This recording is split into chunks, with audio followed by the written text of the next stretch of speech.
بسم الله الرحمن الرحيم وكان عاقبتهما أنهما في النار خالدين فيها وذلك جزاء الظالمين يا أيها الذين آمنوا اتقوا الله ولتنظر نفس ما قدمت لغد واتقوا الله إن الله خبير بما تعملون ولا تكونوا كالذين نسوا الله فأنساهم أنفسهم أولئك هم الفاسقون لا يستوي أصحاب النار وأصحاب الجنة أصحاب الجنة هم الفائزون لو أنزلنا هذا القرآن على جبل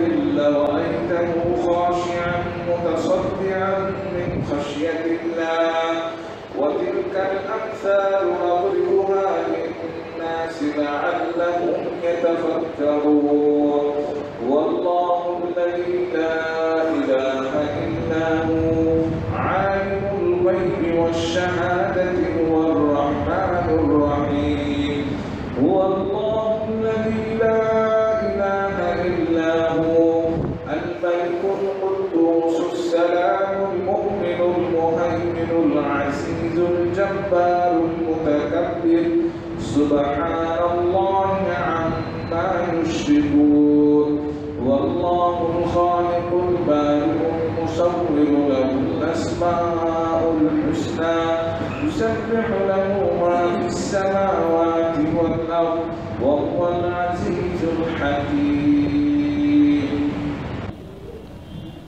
আপনাদের মাঝে এখন বক্তব্য রাখবেন জনাব মতিউর রহমান মাদানী সাহেব। السلام عليكم ورحمة الله وبركاته إن الحمد لله نحمده ونستعينه ونستغفره ونعوذ بالله من شرور أنفسنا ومن سيئات أعمالنا من يهده الله فلا مضل له ومن يضلل فلا هادي له وأشهد أن لا إله إلا الله وحده لا شريك له وأشهد أن محمدا عبده ورسوله صلى الله تعالى عليه وعلى آله وصحبه وسلم تسليما كثيرا أما بعد فقد قال الإمام البخاري رحمه الله تعالى باب قول الله تعالى ولقد آتينا لقمان الحكمة إلى قوله عظيم ولا تسعر الإعراض بالوجه قال حدثنا أبو الوليد قال حدثنا شعبة عن الأعمش عن إبراهيم عن علقمة عن عبد الله قال لما نزلت الذين آمنوا ولم يلبسوا إيمانهم بظلم أولئك لهم الأمن وهم مهتدون قال أصحاب النبي صلى الله عليه وسلم أينا لم يلبس إيمانه بظلم فنزلت لا تشرك بالله إن الشرك لظلم عظيم। সম্মানিত ভাতৃমণ্ডলী, আল্লাহ রাব্বুল আলামিনের প্রশংসা এবং প্রিয় নবী সাল্লাল্লাহু আলাইহি সাল্লামের উপর সালাত ও সালামের পর আজ মঙ্গলবার 30 সফর 1446 হিজরি মোতাবেক 23 সেপ্টেম্বর 2024 আমাদের ধারাবাহিক আলোচনা সহিহুল বুখারীর নবী রাসূলগণ সম্পর্কীয় হাদিসের পর্ব নম্বর 16। বিষয়বস্তু লোকমান হাকিম আলাইহিস সালাতু সালাম সম্পর্কে, বরং সূক্ষ্ম ভাষায় যেহেতু লোকমান হাকিম নবী ছিলেন না, সুতরাং রাদিয়াল্লাহু আনহু বা রাহিমাহুল্লাহ এসব ভাষাগুলি বলাই বেশি ভালো। তো লোকমান হাকিম তার ছেলেকে খুব সুন্দর সুন্দর নসিহত করেছিলেন, যে নসিহতগুলি সম্পর্ক ছিল আকিদার সাথে, ইবাদত বন্দেগীর সাথে কিছু, আর কিছু আখলাক চরিত্রের সাথে। আর দিন ইসলাম হচ্ছে এই তিনটি দিকের নাম। আপনার আমার মধ্যে তিনটি বিষয় যদি থাকে পুরোপুরি, তাহলে আপনি সত্যিকারের ধার্মিক দিনদার। শুধু আকিদা ঠিক থাকলেও হবে না, শুধু ইবাদত বন্দেগী মুসল্লি হলে হবে না, আর শুধু চরিত্রবান অমায়িক হলে হবে না। তিনটে যার মধ্যে আছে সে হচ্ছে খাঁটি মুমিন মুসলিম।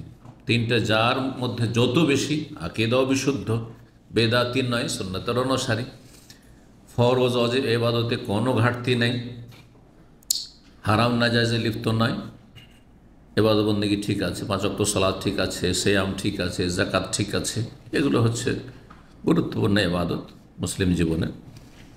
আর তার সাথে আখলাক চরিত্র মানুষের, লেনদেন, আদান প্রদান, কারো হক মারে না, কাউকে কষ্ট দেয় না, যার যে হক আদায় করে, একটা পয়সা কারো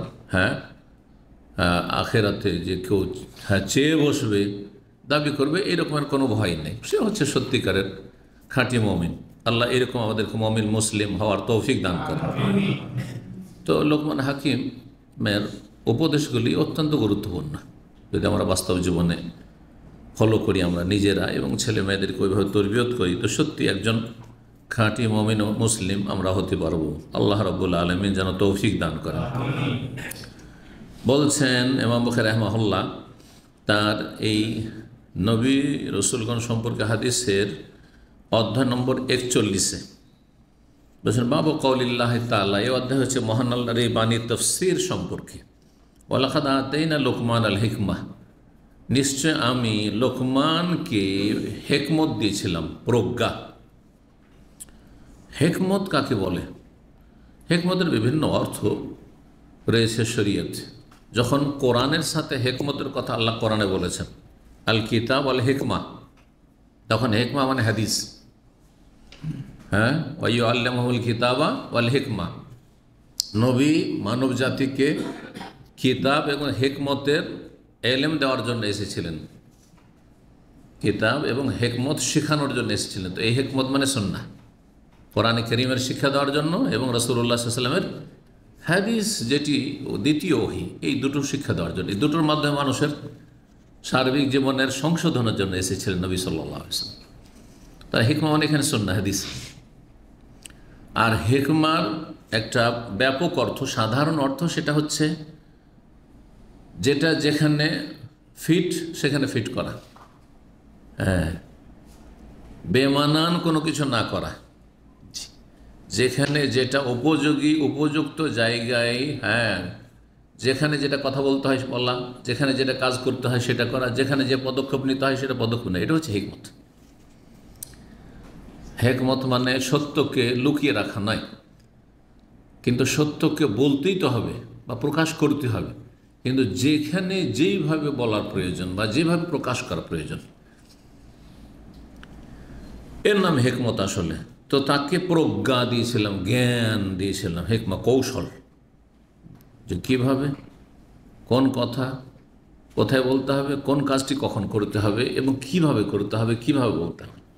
কারণ কথা খুবই সুন্দর বলছেন, কিন্তু বলার পদ্ধতি সহি নয়। কাজটি আপনি ঠিক করছেন, কিন্তু এই সময় করা যাবে না, এখন এটা পরিস্থিতি না, পরিস্থিতি প্রতিকূল। সব কথা সব জায়গায় বলা যায় না, সব কাজ সব জায়গায় করা যায় না, সব কথা সবাইকে বলা যায় না, বুঝছেন না? এগুলো না হিকমত আসলে। তো মহান আল্লাহর বাণী সম্পর্কে যে লোকমানকে আমি হিকমত দিয়েছিলাম, ওয়ালাকাদ আতাইনা লোকমান আল হিকমাতা আন ইশকুরিল্লাহ ওয়া মান ইয়াশকুর ফাইন্নামা ইয়াশকুরু নাফসাহু ওয়া মান কাফারা ফাইন্নাল্লাহা গানিয়্যুন হামিদ। ওয়া ইয ক্বালা লোকমানু লিবনিহি ওয়া হুয়া ইয়াইযুহু ইয়া বুনাইয়া লা তুশরিক বিল্লাহ ইন্না শিরকা লাযুলমুন আযীম। এই আজিম পর্যন্ত মানে দুটি আয়াত, 12 এবং 13 নম্বর আয়াত সূরা লোকমানের। একটি সূরার নাম হচ্ছে সূরা লোকমান।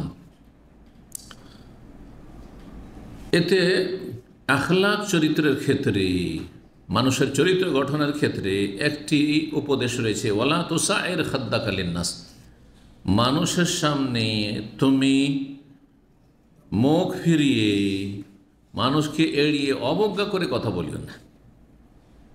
মানুষ যখন অহংকার করে তখন কারো দিকে তাকাতে চায় না, কথা বললেও মুখ ফিরিয়ে কথা বলে, বা কথা কেউ বলছে ওর কথায় ভ্রুক্ষেপ করে না।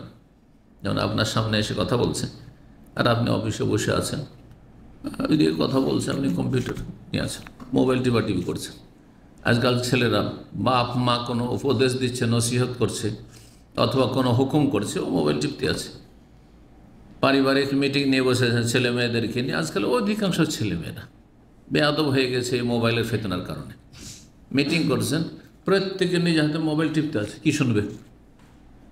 নাম কস্তে বডিটা আছে ওইখানে, তার অন্তর মোবাইলে, চোখ মস্তিষ্ক সব কিছু ওই মোবাইলে ডুবে আছে। তো এটা হচ্ছে কি করা, মুখ ফিরিয়ে অবজ্ঞা করে কথা বলা, অবজ্ঞা ভরে কথা বলা, মানুষকে এড়িয়ে বলা। তো সায়ের খাদ্দন মানে হচ্ছে গাল, তোমার গাল মানে মুখমণ্ডল, এখানে ভাব অর্থ। তোমার মুখমণ্ডল ফিরিয়ে অবজ্ঞার সাথে কথা বলিও না, অবজ্ঞা করো না কাউকে। কারোর সাথে কথা বলছে অন্যদিকে কাছে না, সোজাসুজি সামনাসামনি হাসি মুখে কথা বলবেন, জি, নমনীয় হয়ে কথা বলবেন, এটা হচ্ছে ইসলামের শিক্ষা। ওয়ালা তামশি ফিল আরদি মারাহা, এবং দাম্ভিকতার সাথে পৃথিবীতে চলাফেরা করিও না। অন্তরে যখন অহংকার থাকে তো চলাফেরা প্রমাণ করে যে এর মধ্যে অহংকার আছে। চলাফেরা, কথাবার্তা, হাঁটা, এইসব দেখলে বোঝা যায় যে অহংকারী লোক। ওয়ালা তামশি ফিল আরদি মারাহা ইন্নাল্লাহা লা ইউহিব্বু কুল্লা মুখতালিন ফখুর, আল্লাহ প্রত্যেক দাম্ভিক এবং অহংকারীকে আল্লাহ ভালোবাসেন না, বরং ধ্বংস করেন। অহংকারের কারণে যুগে যুগে মানুষ ধ্বংস হয়েছে। কেউ পয়সার অহংকারের জন্য ধ্বংস হয়েছে, যেমন কারুন। কেউ ক্ষমতার, শাসন ক্ষমতা ছিল হাতে, আর তাতে সে দাম্ভিকতা করেছে, তখন ধ্বংস করেছেন আল্লাহ, যেমন ফেরাউন ইত্যাদি। তো এই ছিল আয়াত। তারপরে হাদিস। এখানে কি রয়েছে শেষ আয়াতটিতে, যেটি আয়াত নম্বর 13, যে ছেলেকে কি করেছেন, ওয়াইজ কাল লোকমান লিবনি ওয়াহুয়া ইয়াইযুহু, ছেলেকে ওয়াজ করছেন মানে উপদেশ দিচ্ছেন। ইয়া বুনাইয়া, হে প্রিয় বৎস, লা তুশরিক বিল্লাহ, আল্লাহর সাথে শরীক স্থাপন করিও না, শিরক করিও না। শিরক আল্লাহ ছাড়া অন্যকে ডাকা, আল্লাহ ছাড়া অন্যকে সেজদা করা, আল্লাহ ছাড়া অন্য কেউ আমাকে দিতে পারে, নিতে পারে, উদ্ধার করতে পারে, মনস্কামনা পূরণ করতে পারে, সারা পৃথিবী নিয়ন্ত্রণ করে আছে, সারা পৃথিবীর চারিদিকে 4টা গজ কুতুব ধরে আছে, এই সমস্ত যতগুলি সুফিদের পীরদের আকিদা, এগুলি শিরকি কুফরি আকিদা।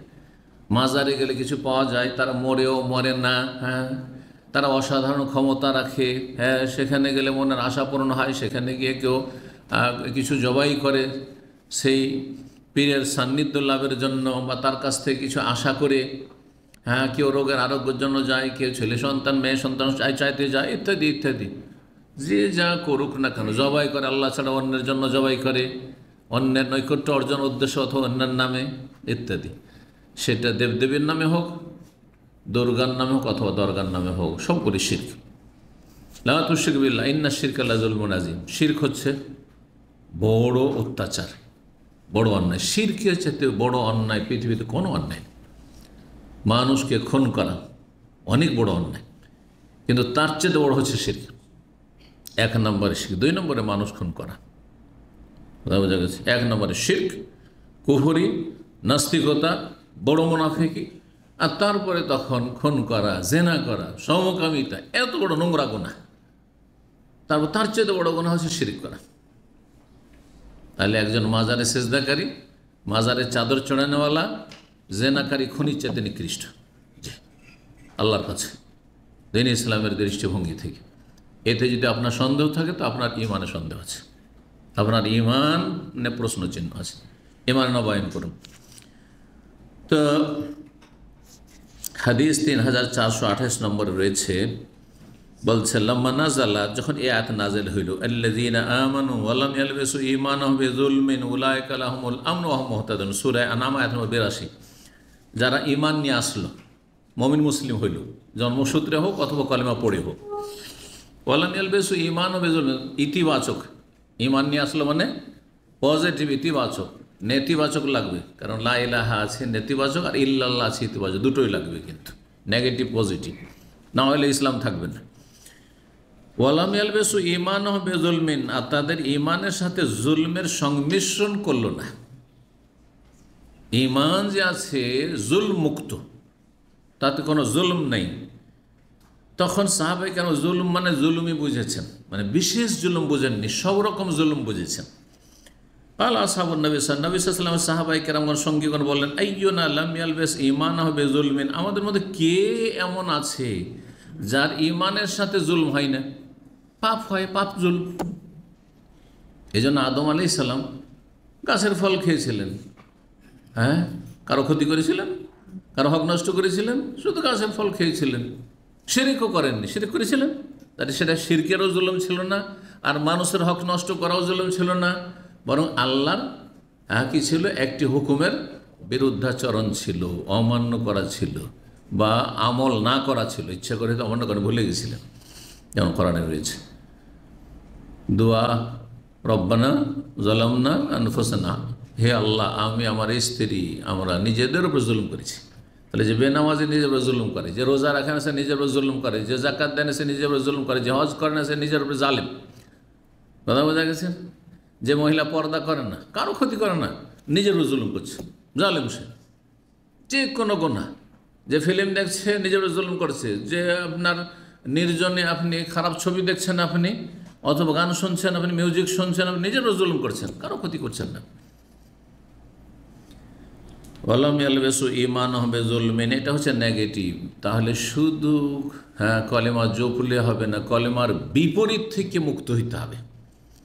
যেমন শুধু আতর মাখলে হবে না, আতর মাখার আগে গায়ে যে গন্ধ আছে বা পেশাব পায়খানা লেগে আছে, গোসল ফরজে আছে, তাহলে সেগুলো থেকে নাপাকি দিয়ে মুক্ত হইতে হবে। এদিকে গোসলও করবেন না, আর বগল দিয়ে গন্ধ ছড়াচ্ছে, আর শুধু আতর মাখতে থাকবেন, এটা কি পরিচ্ছন্নতা হইল? ঠিক ওই রকমই মাজার পূজাও করবেন, আর এইদিকে কলেমার জিকিরও জপবেন, আর নামাজও পড়বেন, তাহাজ্জুদও পড়বেন, কোনো কাজে আসবে না। এইটা ময়লা আবর্জনা, পেশাব পায়খানা আর গোসল ফরজে আছে শরীরে, আর সেই নিয়ে হচ্ছে কি করা? আতর মাখা, কোনো কাজে আসবে না। তো যদি জুলমের সংমিশ্রণ না ঘটায় ইমানের সাথে, ইমান জুলম মুক্ত হয়, তাহলে আল্লাহ দুটো নিয়ামত দিবেন। দুটো কাজ করলেন, দুটো নিয়ামত। ইমান নিয়ে আসলেন, জুলুম করলেন না। তাহলে এক হচ্ছে উলাইকা লাহুমুল আমন, তাদের জন্য সার্বিক নিরাপত্তা রয়েছে। সার্বিক জুলুম থেকে মুক্ত, সার্বিক নিরাপত্তা। আংশিক জুলুম থেকে মুক্ত মানে বড় জুলুম, বড় শিরিক নেই, বড় কুফরি নাই, ইমান ভঙ্গ করেননি, কিন্তু আংশিক কিছু জুলুম আছে, বিভিন্ন পাপ আছে, তাহলে মোটামুটি নিরাপত্তা পাবেন। আল্লাহ বলছেন তাহলে নিরাপত্তা পাবেন, কিন্তু ফুল নিরাপত্তা, যেহেতু ফুল জুলুম থেকে বাঁচেননি, সুতরাং ফুল আপনি নিরাপত্তা পাবেন না। যে দুনিয়াতে ধাক্কা খাবেন, বালা মুসিবত আসবে, কষ্ট পাবেন, বিভিন্ন রকমের বিপদ আপদ, শারীরিক, মানসিক, পারিবারিক ইত্যাদি, সামাজিক, রাষ্ট্রীয়, সব রকমের আপনিও জুলমের শিকার হবেন, জুলুম করবেন তখন। আর তারপরে কবর আযাব হইতে পারে, আর তারপরে একদিন জান্নাত পাবেন, কারণ আপনার বড় জুলম মানে বড় শিরক, বড় কুফরি ছিল না। সেই জন্য মুসলিম সমাজে যারা পাপী লোক ভালো করে বুঝেন। তাহলে আমরা যদি পুরোপুরি জুলুম থেকে মুক্ত হইতে পারি, তাহলে আল আমন মানে যাবতীয় নিরাপত্তা, যেমন আলহামদ মানে যাবতীয় প্রশংসা, বুঝা গেছে? আলহামদুলিল্লাহ মানে কি সমস্ত প্রশংসা বলছেন না, তেমনি আল আমন মানে সার্বিক নিরাপত্তা। কিন্তু সার্বিক নিরাপত্তা পাওয়ার জন্য সার্বিক জুলুম থেকে মুক্ত হইতে হবে। একটি বকশিস নিরাপদ, দুনিয়াতেও নিরাপদ। এমন বড় আল্লাহ আযাব দেবেন না যাতে সব কিছু সর্বনাশ, ইমানও গেল, দুনিয়াও গেল, আখেরাত গেল, এমনটা হবে না। আপনি পথের ফকিরও হইতে পারেন, কিন্তু দুনিয়াতে কিছু কষ্ট হইল, আখেরাত ঠিক আছে। আর সর্বনাশ হচ্ছে দিন গেল, দুনিয়া গেল, সব গেল। অথবা দুনিয়া থাকলো কিন্তু দিন নেই, এটা হচ্ছে সর্বনাশ। কারণ আপনার যখন কোনো নিরাপত্তা নেই, মরলে আযাব আর আযাব চলতেই থাকবে, আযাব, কোনো দিন ওই জাহান্নাম থেকে বের হইতে পারবেন না, কারণ বিনা ইমানে আল্লাহর কাছে গেছেন। অহম মুহতাদুন, আর দ্বিতীয় বকশিস হচ্ছে আল্লাহর পক্ষ থেকে আল্লাহর সার্টিফিকেট, সত্যায়ন, যে তারা হেদায়েত প্রাপ্ত। যদি জুলম মুক্ত হতে পারেন, ইমানকে জুলম মুক্ত করতে পারেন, তাহলে হেদায়েত প্রাপ্ত। তো হেদায়েত পেতে চাইলে জুলম মুক্ত হইতে হবে। আর সবচেয়ে বড় জুলম হচ্ছে শিরক। কয় রকমের জুলম? জুলম কয় ভাগে বিভক্ত? 3 রকম। এক হচ্ছে বড় জুলম, সেটা শিরক। 2 নম্বর জুলম হচ্ছে জুলমুল ইবাদ, মানে বান্দার ওপর আল্লাহর সৃষ্টির জুলম করা। আর 3 নম্বর জুলমুন নাফস, নিজের ওপর অত্যাচার করা। ফরজ ওয়াজিব ছাড়লেন, ঘাটতি করলেন, হারাম নাজায়েজ কাজ ব্যক্তি জীবনে করলেন। আপনি হারাম ব্যবসা করছেন, ধরেন কেউ বিড়ি সিগারেটের ব্যবসা করছে, জর্দার ব্যবসা, জর্দা খাচ্ছে, কারো ক্ষতি করছে, কারো ক্ষতি করছে, সেরেকও নয়, আর কারো হকও নষ্ট, হক মারেনি, কিন্তু জর্দা তামাকের ব্যবসা, সেই জন্য সে নিজের উপর জুলুম করেছে, নিজের উপরে জুলুম করেছে। জি, 3 রকম জুলুম মনে রাখবেন। এই 3 রকম জুলুম থেকে পুরোপুরি মুক্ত, সার্বিক নিরাপত্তা, তাহলে সোজা জান্নাত, কবরও শাস্তি নেই, আর জাহান্নাম থেকে অনেক দূরে আল্লাহ রাখবেন, সোজা জান্নাত পাবেন আপনি। আল্লাহ যেন আমাদের জান্নাতি হিসেবে কবুল করেন। তো এই আয়াত যখন নাজেল হইল, সাহাবায়ে কেরামগণ তো পেরেশান হয়ে গেলেন, তা আমাদের তো পাপটাপ গুনাহ তো হচ্ছে, আর গুনাহ মানে জুলম, তাহলে আমাদের মধ্যে কি এমন আছে যে জালেম নাই আর জুলম করি না, অন্যায় করি না? তাহলে তো আমাদের হেদায়েত নসিব নেই আর নিরাপত্তাও নেই। পেরেশান হয়ে গেলেন সব। ফানাজাল্লাহ, তখন আয়াত নাযিল সূরা লোকমান আয়াত নম্বর 13, লা তুশরিক বিল্লাহ, আসল জুলম হচ্ছে বড় জুলম, শিরকের জুলম, কুফরি জুলম, নাস্তিকতার জুলম, জি, ঈমান ভঙ্গ করার জুলম, সেহের জাদুর জুলম, এগুলো যেহেতু ঈমান ভঙ্গ হয়, জি, শুধু শিরক বললে হবে না, শিরকের সমতুল্য যতগুলি গুনাহ আছে, ঈমান ভঙ্গের কারণ যতগুলি আছে। লা তুশরিক বিল্লাহ, আল্লাহর সাথে শরীক স্থাপন করে, ইন্না শিরকা লাযুলমুন আযীম, কারণ শিরক হচ্ছে মহাপাপ, সবচেয়ে বড় পাপ। 3429 নম্বর হাদিস বর্ণনা করেছেন আব্দুল্লাহ ইবনে মাসউদ রাদিয়াল্লাহু তাআলা আনহু, ওই একই হাদিস কিন্তু কিছুটা শব্দের পার্থক্য। বলছেন লাম্মা নাজালা, যখন আয়াত নাযিল, আল্লাযীনা আমানু ওয়া লাম ইয়ালবিসু ঈমানাহুম বিযুলমিন, যারা ঈমান নিয়ে আসলো আর ঈমানের সাথে জুলমের সংমিশ্রণ ঘটালো না, শাক্কা যালিকা আল মুসলিমিন, মুসলিমদের জন্য, মানে সাহাবায়ে কেরাম, সেই যুগের মুসলিম মানে সাহাবায়ে কেরামদের জন্য সেটা কঠিন হয়ে পড়ল। এই তো কঠিন ব্যাপার, আমরা কি গুনাহতে বাঁচতে পারি? মানুষ মাত্র ভুল হতে পারে। ফাকালু ইয়া রাসূলুল্লাহ, বলে হে আল্লাহ রাসূল, আইয়ুনা লা ইয়াজলিমু নাফসা, আমাদের মধ্যে কে এমন আছে যে জুলুম করে না? কালা, তখন নবী সাল্লাল্লাহু আলাইহি ওয়াসাল্লাম, লাইসা যালিকা, এটা অর্থ নয় আসলে, লাইসা যালিকাল মানা, এটি আসলে এর অর্থ নয়, ইন্নামা হুয়া শিরক, এর অর্থ হচ্ছে শিরক। ওয়া লাম ইয়ালবিসু ঈমানাহুম বিযুলমিন, মানে বিশিরকিন, ঈমানের সাথে শিরকের সংমিশ্রণ ঘটাইল না। তাহলে কেউ যদি লা ইলাহা ইল্লাল্লাহ বলছে আর শিরিক করে, নামাজ পড়ছে শিরিক করে, রোজা রাখছে শিরিক করে, হজ করছে, ওমরা করছে, সমস্ত দিন ইসলামের বিধিবিধান পালন করছে, কিন্তু শিরিক করে, তাহলে নিরাপত্তা নেই, জাহান্নামের আযাব থেকে নিরাপদ নয়, দুনিয়ার বালা মুসিবত নিরাপদ নয়, আর তারপরে হেদায়েত প্রাপ্ত নয়, পথভ্রষ্ট, সে পথভ্রষ্ট। উলাইকা লাহুমুল আমন ওয়া হুম মুহতাদুন। হ্যাঁ, বলছেন যে এইটা অর্থ নয়, তোমরা শোনোনি কি মা কাল লোকমান লিবনিহি, যে লোকমান তার ছেলেকে উপদেশ দিয়ে কি বলেছিলেন ওয়াজ করে, উপদেশ দিয়ে, ইয়া বুনাইয়া, হে বৎস, লা তুশরিক বিল্লাহি ইন্না শিরকা লাযুলমুন আযীম। জি, হয়ে গেল। এখন আসছে সূরা ইয়াসিনের সেই জনপদের অধিবাসীদের একটি দৃষ্টান্ত সম্পর্কীয় আয়াত, আর তারপরে এখানে হাদিস নেই, আর তারপরে চলে আসছে জাকারিয়া নবী আলাইহিস সালাম এবং তার ছেলে যে ইয়াহিয়া, বাপ বেটা দুইজনই নবী, তাদের কথা চলে আসছে। বলছেন বাবনী অধ্যায় হচ্ছে ওয়াজরিব লাহুম মাসালান আসহাবাল কারিয়া, তুমি তাদের জন্য বর্ণনা করো। এখানে জারাবা মানে বর্ণনা করা, এর আগে কিন্তু আমি একাধিকবার বলেছি জারাবার একাধিক অর্থ হয়, কারণ মনে আছে? জারাবা মানে প্রসিদ্ধ অর্থ হচ্ছে মারা, ইদরিব, জারাবা ইদরিব মানে মারা, মার দেওয়া, আর আরেকটি অর্থ হচ্ছে জারাবাল্লাহু মাসালান, আল্লাহ দৃষ্টান্ত বর্ণনা করছেন। এখানে ওয়াজরিব লাহুম মাসালান, তাদের জন্য তুমি দৃষ্টান্ত বর্ণনা করো, উপমা বর্ণনা করো, উদাহরণ পেশ করো, তাহলে বর্ণনা করা। তৃতীয় অর্থ কোরআনে এসছে, তিন অর্থই কোরআনে কেন জারাবা শব্দটি এসছে। সফর কে বলল, কে বলছে? মাশাআল্লাহ, তাজ, এক্সিলেন্ট। কিন্তু আল্লাহ বলছে ইয়া আইয়ুহাল্লাযীনা আমানু ইযা যারাবতুম ফি সাবিলিল্লাহ, ঈমানদারগণ তোমরা আল্লাহর রাস্তায় যখন ভ্রমণ করবে, সফর করবে, ফাতাবায়্যানু, তখন তোমাদের সামনে যে সব লোকেরা আসবে তাদের সম্পর্কে তদন্ত করিও। না জেনে বলে দিও না যে এরা বিজাতি কাফের, এটা বলে দিও না। ফাতাবায়্যানু ওয়ালা তাকুলু লিমান আলকা ইলাইকুমুস সালাম, কেউ যদি এসে আসসালামু আলাইকুম, আরে হয়তো জেহাদের সফরে, আসলে জেহাদের সফরের কথা ছিল, কারণ সাহাবাগণ জেহাদের সফর গেছেন, ঘটনা এরকম, শান নজুল এরকম ছিল। কিছু লোক এসে সালাম বলেছে, বা বলেছে আমরা সাবানা, মানে আমরা আমাদের বাপদাদার ধর্ম পরিবর্তন করেছি, কিন্তু তারা বলছে যে সাবানা বলছে, যদি মুসলিম হলে বলতো আসলাম না, বলতো না না না না, এরা ইসলাম নিয়ে আসেনি, এরা আসলে জীবন বাঁচাবার জন্য বলেছে, তো হত্যা করে দিয়েছে কাফের মনে করে। সাহাবায়ে কেরাম, নবী সাল্লাল্লাহু আলাইহি ওয়াসাল্লাম অত্যন্ত রাগান্বিত হয়েছে তাদের উপর। খুব শাসন করেছেন।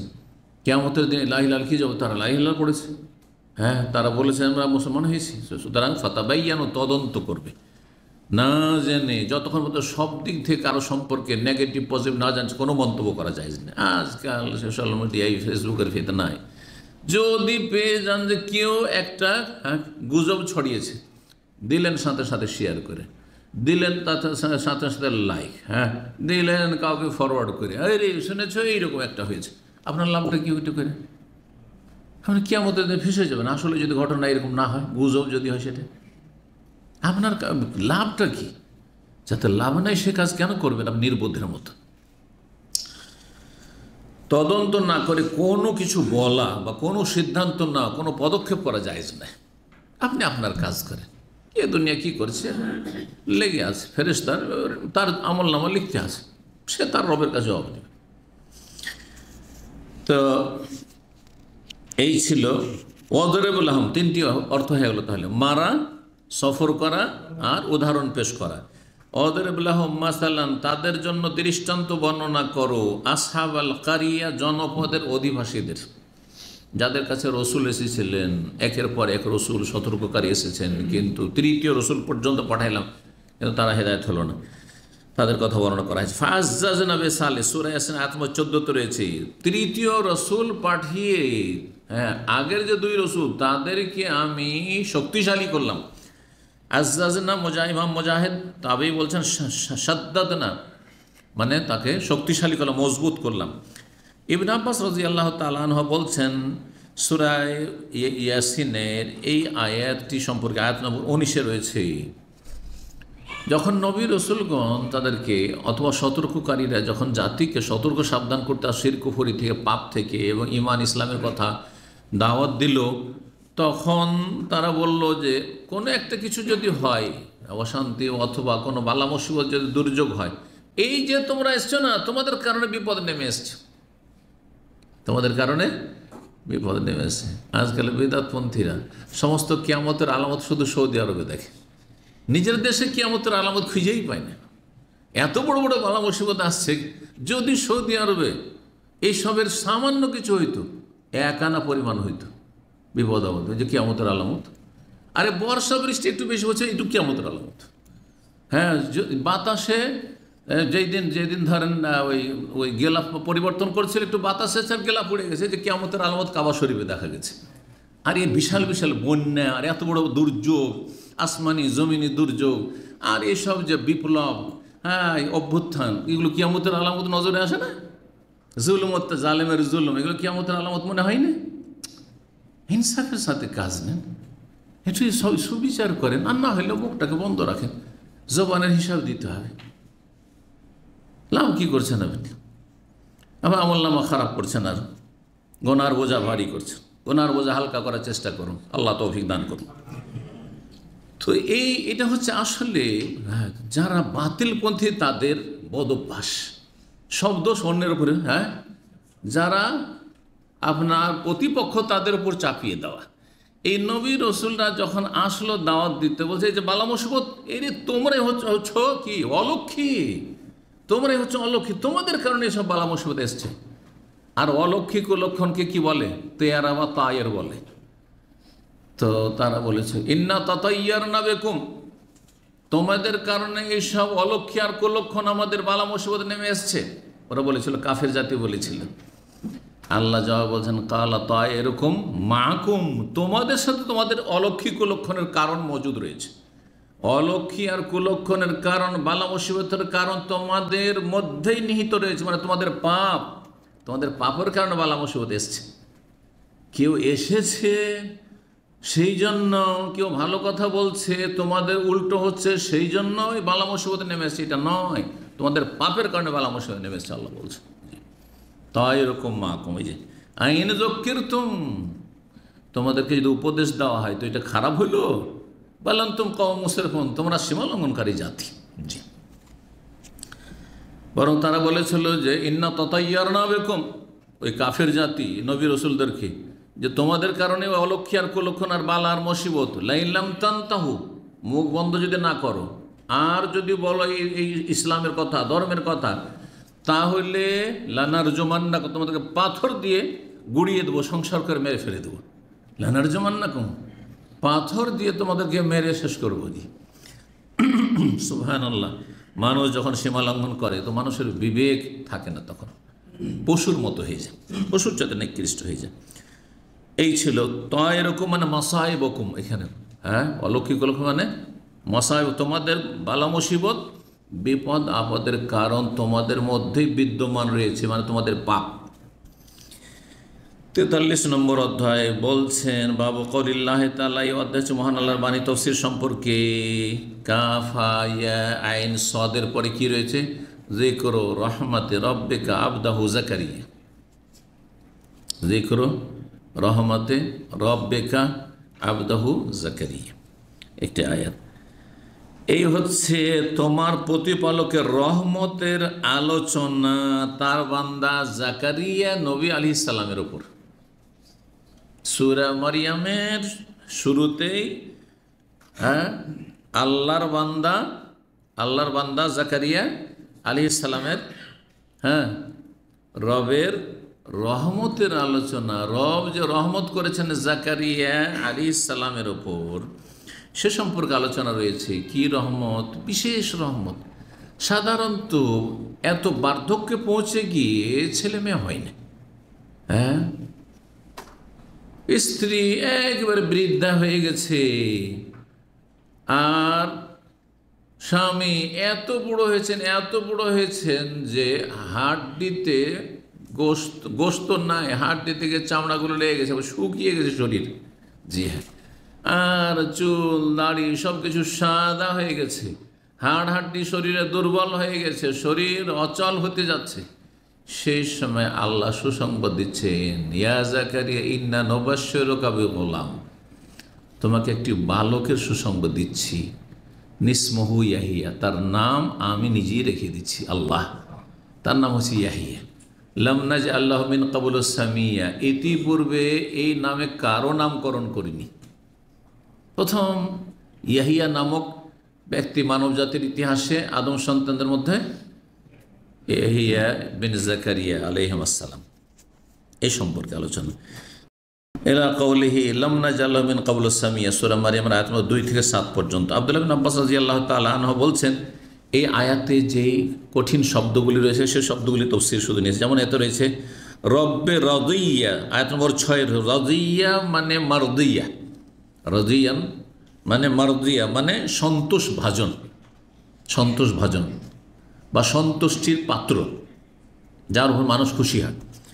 আল্লাহ রাব্বুল আলামিনের সন্তোষ ভাজন ব্যক্তি হচ্ছেন জাকারিয়া আলাইহিস সালাম।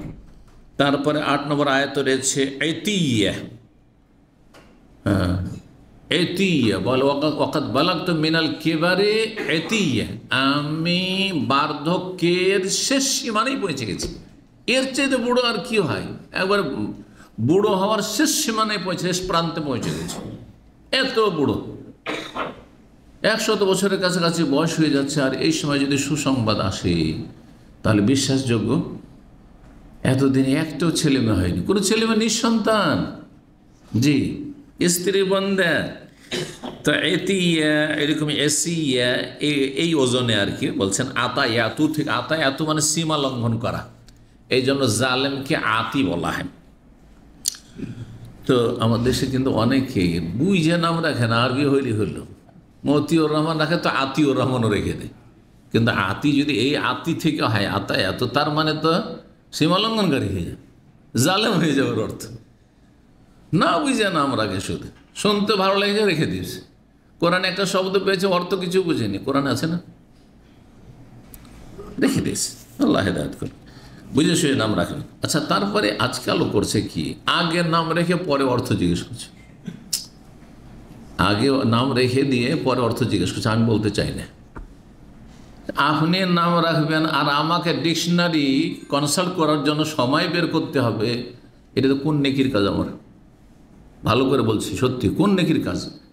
নেকির কাজ হচ্ছে আপনি আমাকে নাম রাখার আগে পরামর্শ করেন যে আমি নাম রাখতে চাই, হ্যাঁ আমার নাম চাপিয়ে দেবেন আপনার ওপর, আমি চাপিয়ে দিই না কার, যতই আমার মানে বিশেষ লোক আর ভক্ত হোক না কেন, হ্যাঁ অনুসারী হোক না কেন, ফলোয়ার হোক, আমি বলি যে আপনি 3টা নয় 5টার নাম নিয়ে আসেন আপনাদের পছন্দ মোতাবেক, আপনাদের পরিবারের স্বামী স্ত্রী বাপ মা আছে পছন্দের মধ্যে, আর তার মধ্যে যেগুলো একবার অচল নাকচ করে দেব, যেটি চলবে তার মধ্যে বলবো 1 নম্বর 2 নম্বর 3 নম্বর এগুলো রাখতে পারে, সবচেয়ে ভালো এটা। তাহলে আমি অর্থ বুঝে আপনাকে বলছি এই নাম চলবে, এই জন্য বলছি। কিন্তু নাম রেখে দেওয়ার পরে এমন এমন নাম রেখে দিচ্ছে, উদ্ভট নাম, এবার কোনো ডিকশনারি তো অর্থ খুঁজে পাওয়া যাবে না, বুঝলেন না। তারপর এর মানে কি, আমার দায়িত্ব আপনার মানে বের করে দিতে হবে। হ্যাঁ, আল্লাহ হিদায়াত দান করি।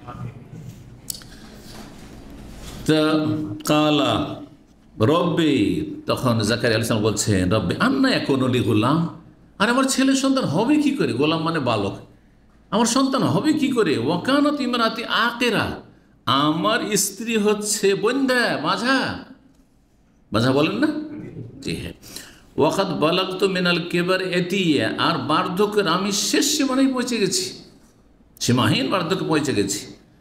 তারপরে আল্লাহ রাব্বুল আলামিন যখন বলছেন আমি দেব, ওয়াকাদ খালাকতুকা মিন ক্বাবলু, তোমাকে আমি সৃষ্টি করেছি, তোমার কি ছিল, তোমার কোনো অস্তিত্ব ছিল, অস্তিত্বহীন ছিল এক সময়, তোমাকে আমি সৃষ্টি করেছি, তাও নাও তোমার ছেলেকে সৃষ্টি করতে পারি, এই বয়সেও দিতে পারি। আল্লাহকে বলছেন, আল্লাহ তাহলে একটা লক্ষণ যে আমার স্ত্রী গর্ভধারণ করেছে।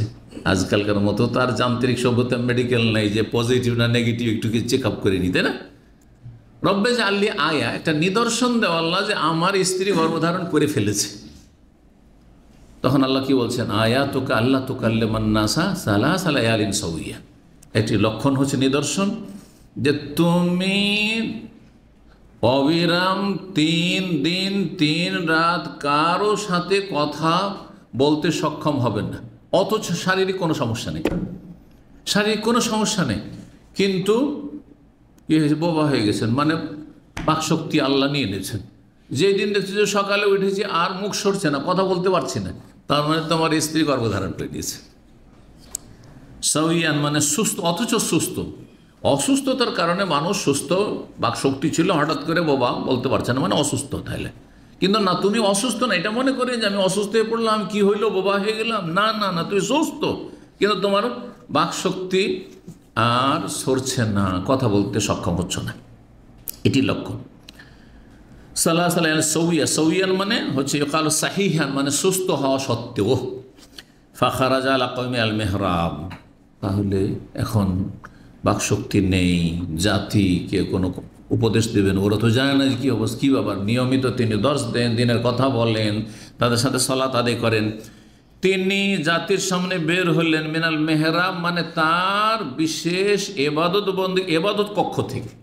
এখানে মেহরাব মানে মসজিদের মেহরাব নয়, মানে এবাদতের বিশেষ জায়গা যা নির্ধারণ করেছিলেন বা তৈরি করেছিলেন কে, জাকারিয়া আলাইহিস সালাম। সেখানে নির্জনে তিনি আল্লাহর ইবাদতবন্দি করতেন, সেখান থেকে বের হলেন। ফাউহা ইলাইহিম, এবং জাতিকে ইঙ্গিত করে, কারণ বাকশক্তি খুব নেই, কথা বলতে পারছেন না, তাদেরকে ওহী করা মানে এখানে ইশারা, ওহির মানে কিন্তু ইশারা, ওহির শাব্দিক অর্থ হচ্ছে ইঙ্গিত করা। ইঙ্গিত করলেন আনসাব্বাহু বুকরাতা ওয়াস, তোমরা নিজেরা সকাল বিকাল আল্লাহর গুণগান করো, সালাত আদায় করো, আমি তোমাদের সাথে কথা বলতে পারছি না। ইশারাই, ইঙ্গিতে যে আমি কথা বলতে পারছি না, ইঙ্গিত করলেন। এই কথা এখানে রয়েছে। তার বলছেন যে এই যে আউহা মানে এই যে আশারা, ইঙ্গিত করলেন। ইয়াহিয়া আলাইহিস সালামকে আল্লাহ সৃষ্টি করলেন, মায়ের পেটে গর্ভধারণ করলেন, ভূমিষ্ঠ হইল, বড় হলেন। তাকে আল্লাহ বললেন খুযিল কিতাবে কুওয়া, তুমি শক্তভাবে আল্লাহর বিধানকে, কিতাবকে আঁকড়ে ধরো। তাহলে আল্লাহর বিধানকে শক্ত করে ধরতে হবে, এমন শক্ত করে ধরতে হবে যে মানে ফসকে না যায়, ছুটে না যায়। কারণ কিছু লোকের ইবাদত বন্দি আছে মৌসুমি, রমজানে মুসল্লি 11 মাস শয়তানের অনুসরণ করে, আর 1 মাস আল্লাহর ইবাদতবন্দি করে। 1 মাসে অনেক নেকি করলো, আর 11 মাসে এত গুনাহ করলো যে ওই নেকি দিয়ে আর কোনোই মুক্তি হবে না। কারণ 1 মাসে ইবাদতের জন্য আল্লাহ পয়দা করেননি। হাত্তা ইয়াতিয়াকাল ইয়াকিন, তোমার আমরণ যতক্ষণ মরণ না আসবে ততক্ষণ পর্যন্ত ইবাদতবন্দি করতে থাকো। তো শক্তভাবে ধারণ করো, আল্লাহর বিধানকে, হ্যাঁ আল্লাহর কিতাবকে, সেই যুগে যে কিতাব ছিল। ইলা কওলি ওয়া ইয়াউমা ইউবআসু হাইয়্যা ওয়া সালামুন আলাইহি ইয়াউমা ওয়ালিদা, যেই দিন তিনি ভূমিষ্ঠ হয়েছেন, ওয়া ইয়াউমা ইয়ামুতু, যেই দিন তিনি মারা যাবেন, ওয়া ইয়াউমা ইউবআসু হাইয়্যা, আর যেদিন তাকে পুনরায় জীবিত করে উত্থিত করা হবে। সূরা মারইয়ামের 12 থেকে 15। সূরা মারইয়ামে হাফিয়া শব্দটি রয়েছে। আল্লাহ রাব্বুল আলামিন হচ্ছেন হাফি। হাফি মানে হচ্ছে অনুগ্রহশীল, লতিফ। লতিফ যে আল্লাহর একটি নাম, সেই অর্থ বহন করে হাফিয়ান। হাফি মানে কাউকে কি করা, একবারে কোলে জড়িয়ে ধরা। যেমন ছোট বাচ্চাকে আদরে, যাতে করে কোনো কিছু, কোনো অনিষ্ট না পৌঁছে, একবারে ভিতরে ভরে না, যার বুকে ভরে নাও। এই বুকে ভরে নেওয়া হাফিয়া। হাফি মানে মুরগিকে দেখেছেন, মুরগির বাচ্চাগুলি যখন দেখে চিল টিল দেখে ধরতে আসে, তখন বাচ্চাগুলো জানে যে কোনখানে আশ্রয় নিতে হবে, আর বাচ্চার মা সমস্ত বাচ্চাগুলো মানে পেটের তলে, যাতে করে অনিষ্ট থেকে রক্ষা করতে পারে। এটা হচ্ছে হাফির অর্থ। আকের মানে হচ্ছে বন্ধ্যা, নিঃসন্তান। এটা পুরুষের ক্ষেত্রেও রাজুলুন আকের, আর নারীর ক্ষেত্রেও ইমরাতুন আকের। আকেরাতুন তার প্রয়োজন করে না, এই জন্য ইমরাতি আকের, ইমরাতি স্ত্রীলিঙ্গ, কিন্তু আকের মোজাক্কার শব্দ যেন ব্যবহার হয়েছে, কথা বলছেন যে এটা জায়েজ রয়েছে। উভয়ের ক্ষেত্রে বলা হয় শব্দটি। 3430 নম্বর হাদিস মনে করছেন মালিক বিন সাআসা রাদিয়াল্লাহু তাআলা আন্না নবী সাল্লাল্লাহু আলাইহি ওয়াসাল্লাম, নবী সাল্লাল্লাহু তাদেরকে হাদিস বর্ণনা করেছেন, সাহাবায়ে কেরামদেরকে, আন লাইলাতিন উসরিয়া, নৈশ ভ্রমণের রাত সম্পর্কে। নৈশ ভ্রমণ মানে মেরাজের রাত সম্পর্কে। সুম্মা সায়েদা, আকাশের দিকে চলে, হাত্তা আতাস সামা সানিয়া, দ্বিতীয় আকাশে গেলেন। তার মানে প্রথম আকাশ থেকে দ্বিতীয় আকাশের ঘটনা সংক্ষেপ করে বর্ণনা করছেন। ফাস্তাফতাহ, তারপরে জিবরাইল আলাইহিস সালাম খুলতে বললেন। ইস্তাফতাহ মানে খোলা তলব করলেন, খুলতে বললেন। কিলা, তখন জিজ্ঞাসা করা হইল, কার পক্ষ থেকে? আকাশের যে দরজা রক্ষী ফেরেশতা। মান হাজা, কে ইনি, মানে আপনি কে? কালা জিবরিল, মানে আনা জিবরিল, আমি জিবরাইল। কিলা আমার মা, আপনার সাথে কে রয়েছে? কালা মুহাম্মদ, মুহাম্মদ সাল্লাল্লাহু আলাইহি ওয়াসাল্লাম রয়েছেন। কিলা, তখন জিজ্ঞাসা করা হলো, কাদ উরসিলা ইলাইহি, তাকে ডেকে পাঠানো হয়েছে বা তাকে রাসূল বানানো হয়েছে? দুটি অর্থ এর আগে বলেছি কিন্তু। কালা নাম, হ্যাঁ। ফালাম্মা খালাসতু, যখন আমি পৌঁছিলাম আকাশের ওপরে, তখন দেখি ফায়দা ইয়াহিয়া বা ঈসা, দেখি ঈসা এবং ইয়াহিয়া নবী আলাইহিস সালাম, দুই নবী একই আসমানে।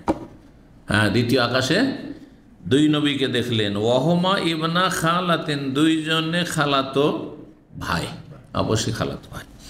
কাল হাজা ইয়াহিয়া ওয়া ঈসা, এই নিয়ে হচ্ছেন ইয়াহিয়া এবং ঈসা। ফাসাল্লিম আলাইহিমা, তাদেরকে সালাম কর। ফাসাল্লাম, তো সালাম করল। ফারাদ্দা, দুইজনেই উভয় সালামের উত্তর দিলেন। সুম্মা কাল, বলে মারহাবান বিল আখি সালেহ ওয়ান নবী সালেহ, স্বাগতম জানাচ্ছি নেক সৎ ভাইকে এবং নেক সৎ কর্মশীল নবীকে। 44 নম্বর অধ্যায়, বাবু কওলিল্লাহ তাআলা, মহান আল্লাহর বাণী তাফসীর সম্পর্কে। ওয়াজকুর ফিল কিতাব মারিয়াম, স্মরণ করো কোরআনে কারিমে আল্লাহর কিতাব মারিয়াম আলাইহিস সালামের কাহিনী।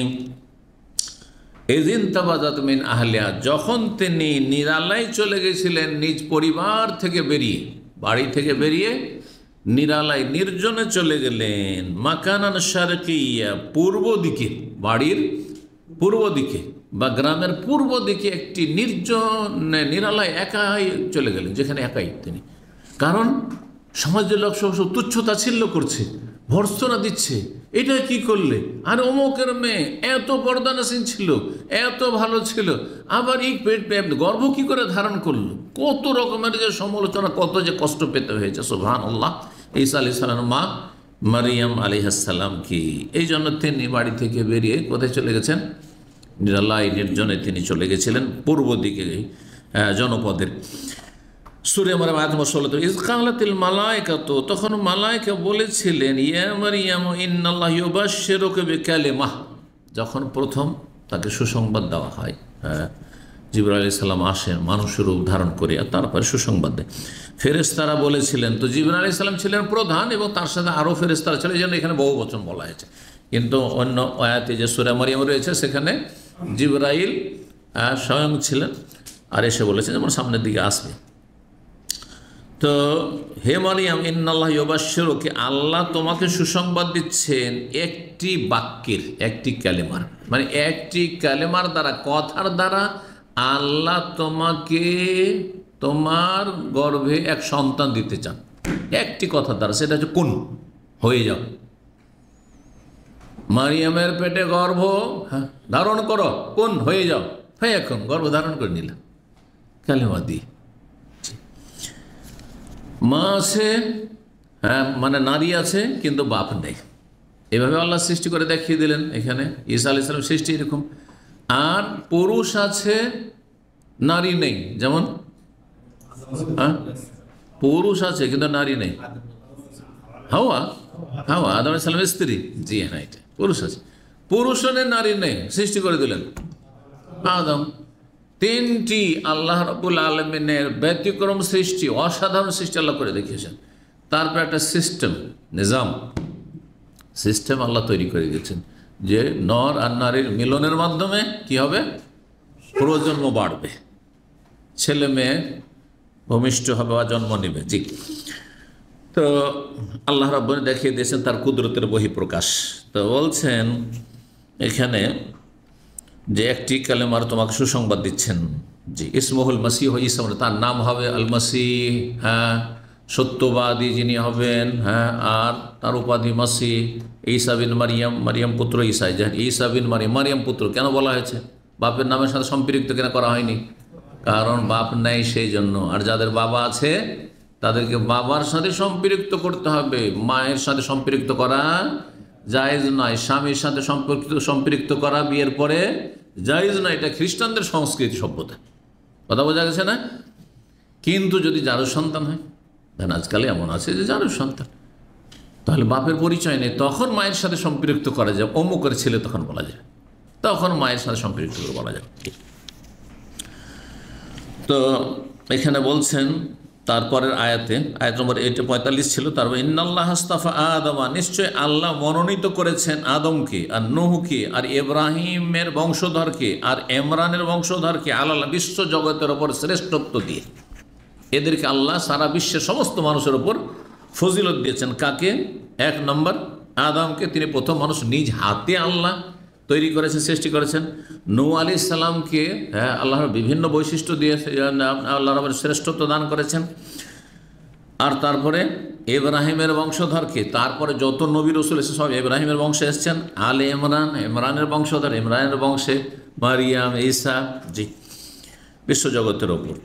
ইলা কওলিহি ইয়ারযুকু মান ইয়াশাউ বিগাইরি, যাকে চান আল্লাহ বিনা হিসাবে রিজিক দিয়ে থাকেন। সূরা আল মাইদা 33 থেকে 37 ছিল। ইবনে আব্বাস রাদিয়াল্লাহু বলছেন আলে ইমরান হচ্ছেন আল মুমিনুনা মিন আলি ইব্রাহিম, যারা ঈমানদার মানুষ ইব্রাহিমের বংশের, ইমরানের বংশের, আর ইয়াসিনের বংশের, আর মুহাম্মদ সাল্লাল্লাহু আলাইহি বংশের। এরা সবাই মানব জাতির সবচেয়ে শ্রেষ্ঠ, মানব জাতির সবচেয়ে শ্রেষ্ঠ এরা। ইয়াকুলু, কারণ তারা সত্যিকারের আল্লাহর দ্বীনের অনুসারী। এই গোষ্ঠীগুলি বা এই বংশধর, এই পরিবারগুলি আল্লাহর দ্বীনের অনুসারী। বলছেন সূরা আল ইমরান 68 এই জন্য রয়েছে ইন আউলান নাসি বি ইব্রাহিম, নিশ্চয় মানব জাতির মধ্যে সবচাইতে নিকটবর্তী ইব্রাহিম আলাইহিস সালামের লাল্লাযিনা তাবাহু, যারা তার অনুসারী, ইব্রাহিম আলাইহিস সালামের আদর্শের যারা অনুসারী। আর ইব্রাহিম আলাইহিস সালামের আদর্শ হচ্ছে তাওহীদ।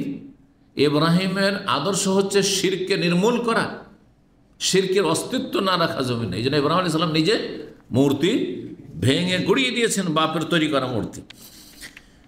ওয়াহাজান নবীও, তারপরে অংশে রয়েছে আর এই নবীও, ইব্রাহিম আলাইহিস সালাম যারা অনুসারী, আর এই নবী ইব্রাহিম আলাইহিস সালাম অনুসরণ করেছে আগের জামানায়, আর এই নবী মুহাম্মদ সাল্লাল্লাহু আলাইহি ওয়াসাল্লাম যখন এসেছেন তখন এই নবীর যারা অনুসরণ, তারা হচ্ছে সবচেয়ে বেশি ইব্রাহিম আলাইহিস সালামের নিকটবর্তী আকীদায় এবং দ্বীনের ক্ষেত্রে, ধর্মের ক্ষেত্রে। আর ওয়াহমুল মুমিন, তারা হচ্ছে মুমিন মানুষ। ওয়ুকালু, বলা হয়েছে আলে ইয়াকুব, আহলে ইয়াকুব বলা হয়, আলমানো বংশ আর আহালমানো বংশ। আলে একটু সম্মান রয়েছে, আহাল চাইতে, আহাল যে কোনো পরিবার, সাধারণ পরিবারকে বলা যায়, আর আল শব্দটি সম্ভ্রান্ত পরিবারের ক্ষেত্রে প্রয়োগ হয়ে থাকে। এই জন্য আলে বাইত, নবী বংশধরকে কি বলছি? আলে বাইত, আলে বাইত। জি, আর এমনি সাধারণ যদি যে কোনো একবার নিম্ন মানে ধরেন একেবারে অশিক্ষিত, তারপর আহলে বাইত, আহল মানে পরিবার। জি, ফাইজা সাক্কারু, যখন সেটাকে আরবি ভাষার গ্রামারে তাসগীর করবেন আল শব্দটিকে, তখন রাদ্দুহু, তখন আর যারা ভাষাবিদ তারা সেটাকে ফিরিয়ে দিয়েছে আসলের দিকে। মানে আলের তাসগীর হচ্ছে ওয়াইল, ক্ষুদ্র ক্ষুদ্র পরিবার, তখন ওহাইল, জি আল থেকে ওহাইল। 3431 নম্বর হাদিস বর্ণনা করছেন আবু হুরায়রা রাদিয়াল্লাহু তাআলা আনহু বলছেন রাসূলুল্লাহ সাল্লাল্লাহু আলাইহি ওয়াসাল্লাম আমি শুনেছি ইয়াকুল বলছেন মা মিন বনি আদম মাউলুদুন, আদম সন্তানের যে কোনো শিশুই ভূমিষ্ঠ হোক না কেন, ইল্লা ইয়ামাসসাহু শাইতানু, তাকে শয়তান অবশ্যই স্পর্শ করে, শয়তান গোতা মারে, শয়তান আঘাত করে, খোঁচা মারে। হিনা ইউলাদু, কখন? যখন মায়ের পেট থেকে ভূমিষ্ঠ হয় প্রত্যেক শিশুকে, ছেলে হোক আর মেয়ে হোক, একমাত্র দুইজন ছাড়া মানবজাতির ইতিহাসে। ফায়াস্তাহিল্ল সারে খান মিন মাসিস শয়তান, শয়তানের স্পর্শ করার কারণে মানে শয়তানের আঘাতের কারণে সেই বাচ্চা কান্না করে চিৎকার করে ওঠে, কোহা কোহা করতে থাকে। বাচ্চা মায়ের পেটে ভূমিষ্ঠ হলে কান্না, সুবহানাল্লাহ। বিশেষজ্ঞরা বলেছেন চিন্তা করে দেখবেন যে মানুষ যখন পৃথিবীতে আসে তার সূচনা আর পৃথিবীতে বিদায় হয়, দুই সময় কান্না থাকে। কিন্তু মানুষ যখন পৃথিবীতে আসে তখন নিজে কান্না করে, আর অন্যরা পরিবারের লোকেরা সব খুশি হয়, হাসে যে ছেলে হয়েছে, তো মেয়ে হয়েছে আমাদের ঘরে, তাই না? কি খুশি, এটা কি আনন্দ, বাড়িতে আনন্দের জোয়ার। আর যখন বিদায় হয় তখন যে চলে যাচ্ছে সে যদি মুমিন হয় তাহলে সে খুশি যে আল্লাহর কাছে চলে যাচ্ছে, নিয়ামত আমার অপেক্ষা, জান্নাত আমার অপেক্ষায় আছে, জান্নাতের নিয়ামত প্রতীক্ষমান রয়েছে আমার জন্য। আর সবাই আত্মীয় স্বজন সব কান্না করে। তো যেই মানুষের সূচনা হচ্ছে কান্না আর সমাপ্তি হচ্ছে কান্না, সেই মানুষ আবার নিজের এই লাইফটাকে নিয়ে অহংকার করে, হ্যাঁ অহংকার করে। শুরুটাও কান্না, শেষটাও কান্না, মজলিসের কান্না, সে আপনি কাঁদেন বা অন্যরা কাঁদুক আপনার চারপাশে। জি, আল্লাহু আকবার। তো বলছেন যে তখন চিৎকার করে কান্না করে উঠে মিন মাসিস শয়তান, শয়তান আঘাতের কারণে। গায়রা মারিয়াম অবনিহা, ব্যতিক্রম হচ্ছে মারিয়াম এবং তার পুত্র ঈসা, এই দুইজনকে শয়তান থেকে আল্লাহ হেফাজতে রেখেছেন। কেন? দোয়া ছিল মারিয়ামের মায়ের, ঈসা আলাইহিস সালামের নানির দোয়া। সূরা আলে ইমরান রয়েছে ওয়াইন্নী উইযুহা বিকা ওয়া যুররিয়াতাহা মিনাশ শাইতানির রাজিম, আসছে আয়াত। বলছেন সুম্মা ইয়াকুল, আবার তারপর আবু হুরায়রা আয়াতটি পাঠ করতেন সূরা আল আয়াত নম্বর 36, ওয়াইন্নী উইযুহা বিকা, হে আল্লাহ আমি এই আমার মেয়েটিকে মারিয়ামকে তোমার আশ্রয় দিচ্ছি, ওয়া যুররিয়াতাহা, তার সন্তানকেও তোমার আশ্রয় দিচ্ছি। আমার এই মেয়ে মারিয়ামকে আর মারিয়ামের পেট থেকে, গর্ভ থেকে যেসব ছেলে মেয়ে জন্মাবে সেগুলিকেও কি করছি? আশ্রয় রাখছি, আশ্রয় দিচ্ছি তোমার হে আল্লাহ মিনাশ শয়তান, বিতাড়িত শয়তান থেকে। এই যে দোয়াটি কবুল হয়ে গেছে। কখন যে কারো দোয়া কবুল হয়ে যায়, সেই জন্য দোয়া করার ক্ষেত্রে কখন আপনি নিজেকে আপনি ছোট মনে করবেন না, আপনি নিজেকে পাপি তাপি, আমার দোয়া কি কবুল হবে, না না, অসাধারণ কিছু মনে করবেন না। আল্লাহর কাছে চাইবেন সততার সাথে, অন্তরের ইখলাসের সাথে এবং নেক আমলের সাথে চাইতে থাকবেন। আল্লাহ যেন তৌফিক দান করেন, আমাদের দোয়াগুলি কবুল করেন। 45 নম্বর অধ্যায়ে বলছেন বাবুনি অধ্যায় হচ্ছে ওয়াইদ কালাতিল মালাইকাতু ইয়া মারিয়াম ইন্নাল্লাহা আস্তাফাকে। এই আয়াতের তাফসীর সম্পর্কে অধ্যায় আল্লাহ বলছেন স্মরণ করো যখন ফেরেশতাগণ বলেছিল হে মারিয়াম ইন্নাল্লাহা আস্তাফাকে, আল্লাহ আপনাকে মনোনীত করেছেন, অতহারাকে, আপনাকে আল্লাহ পুত পবিত্র বলে ঘোষণা করেছেন।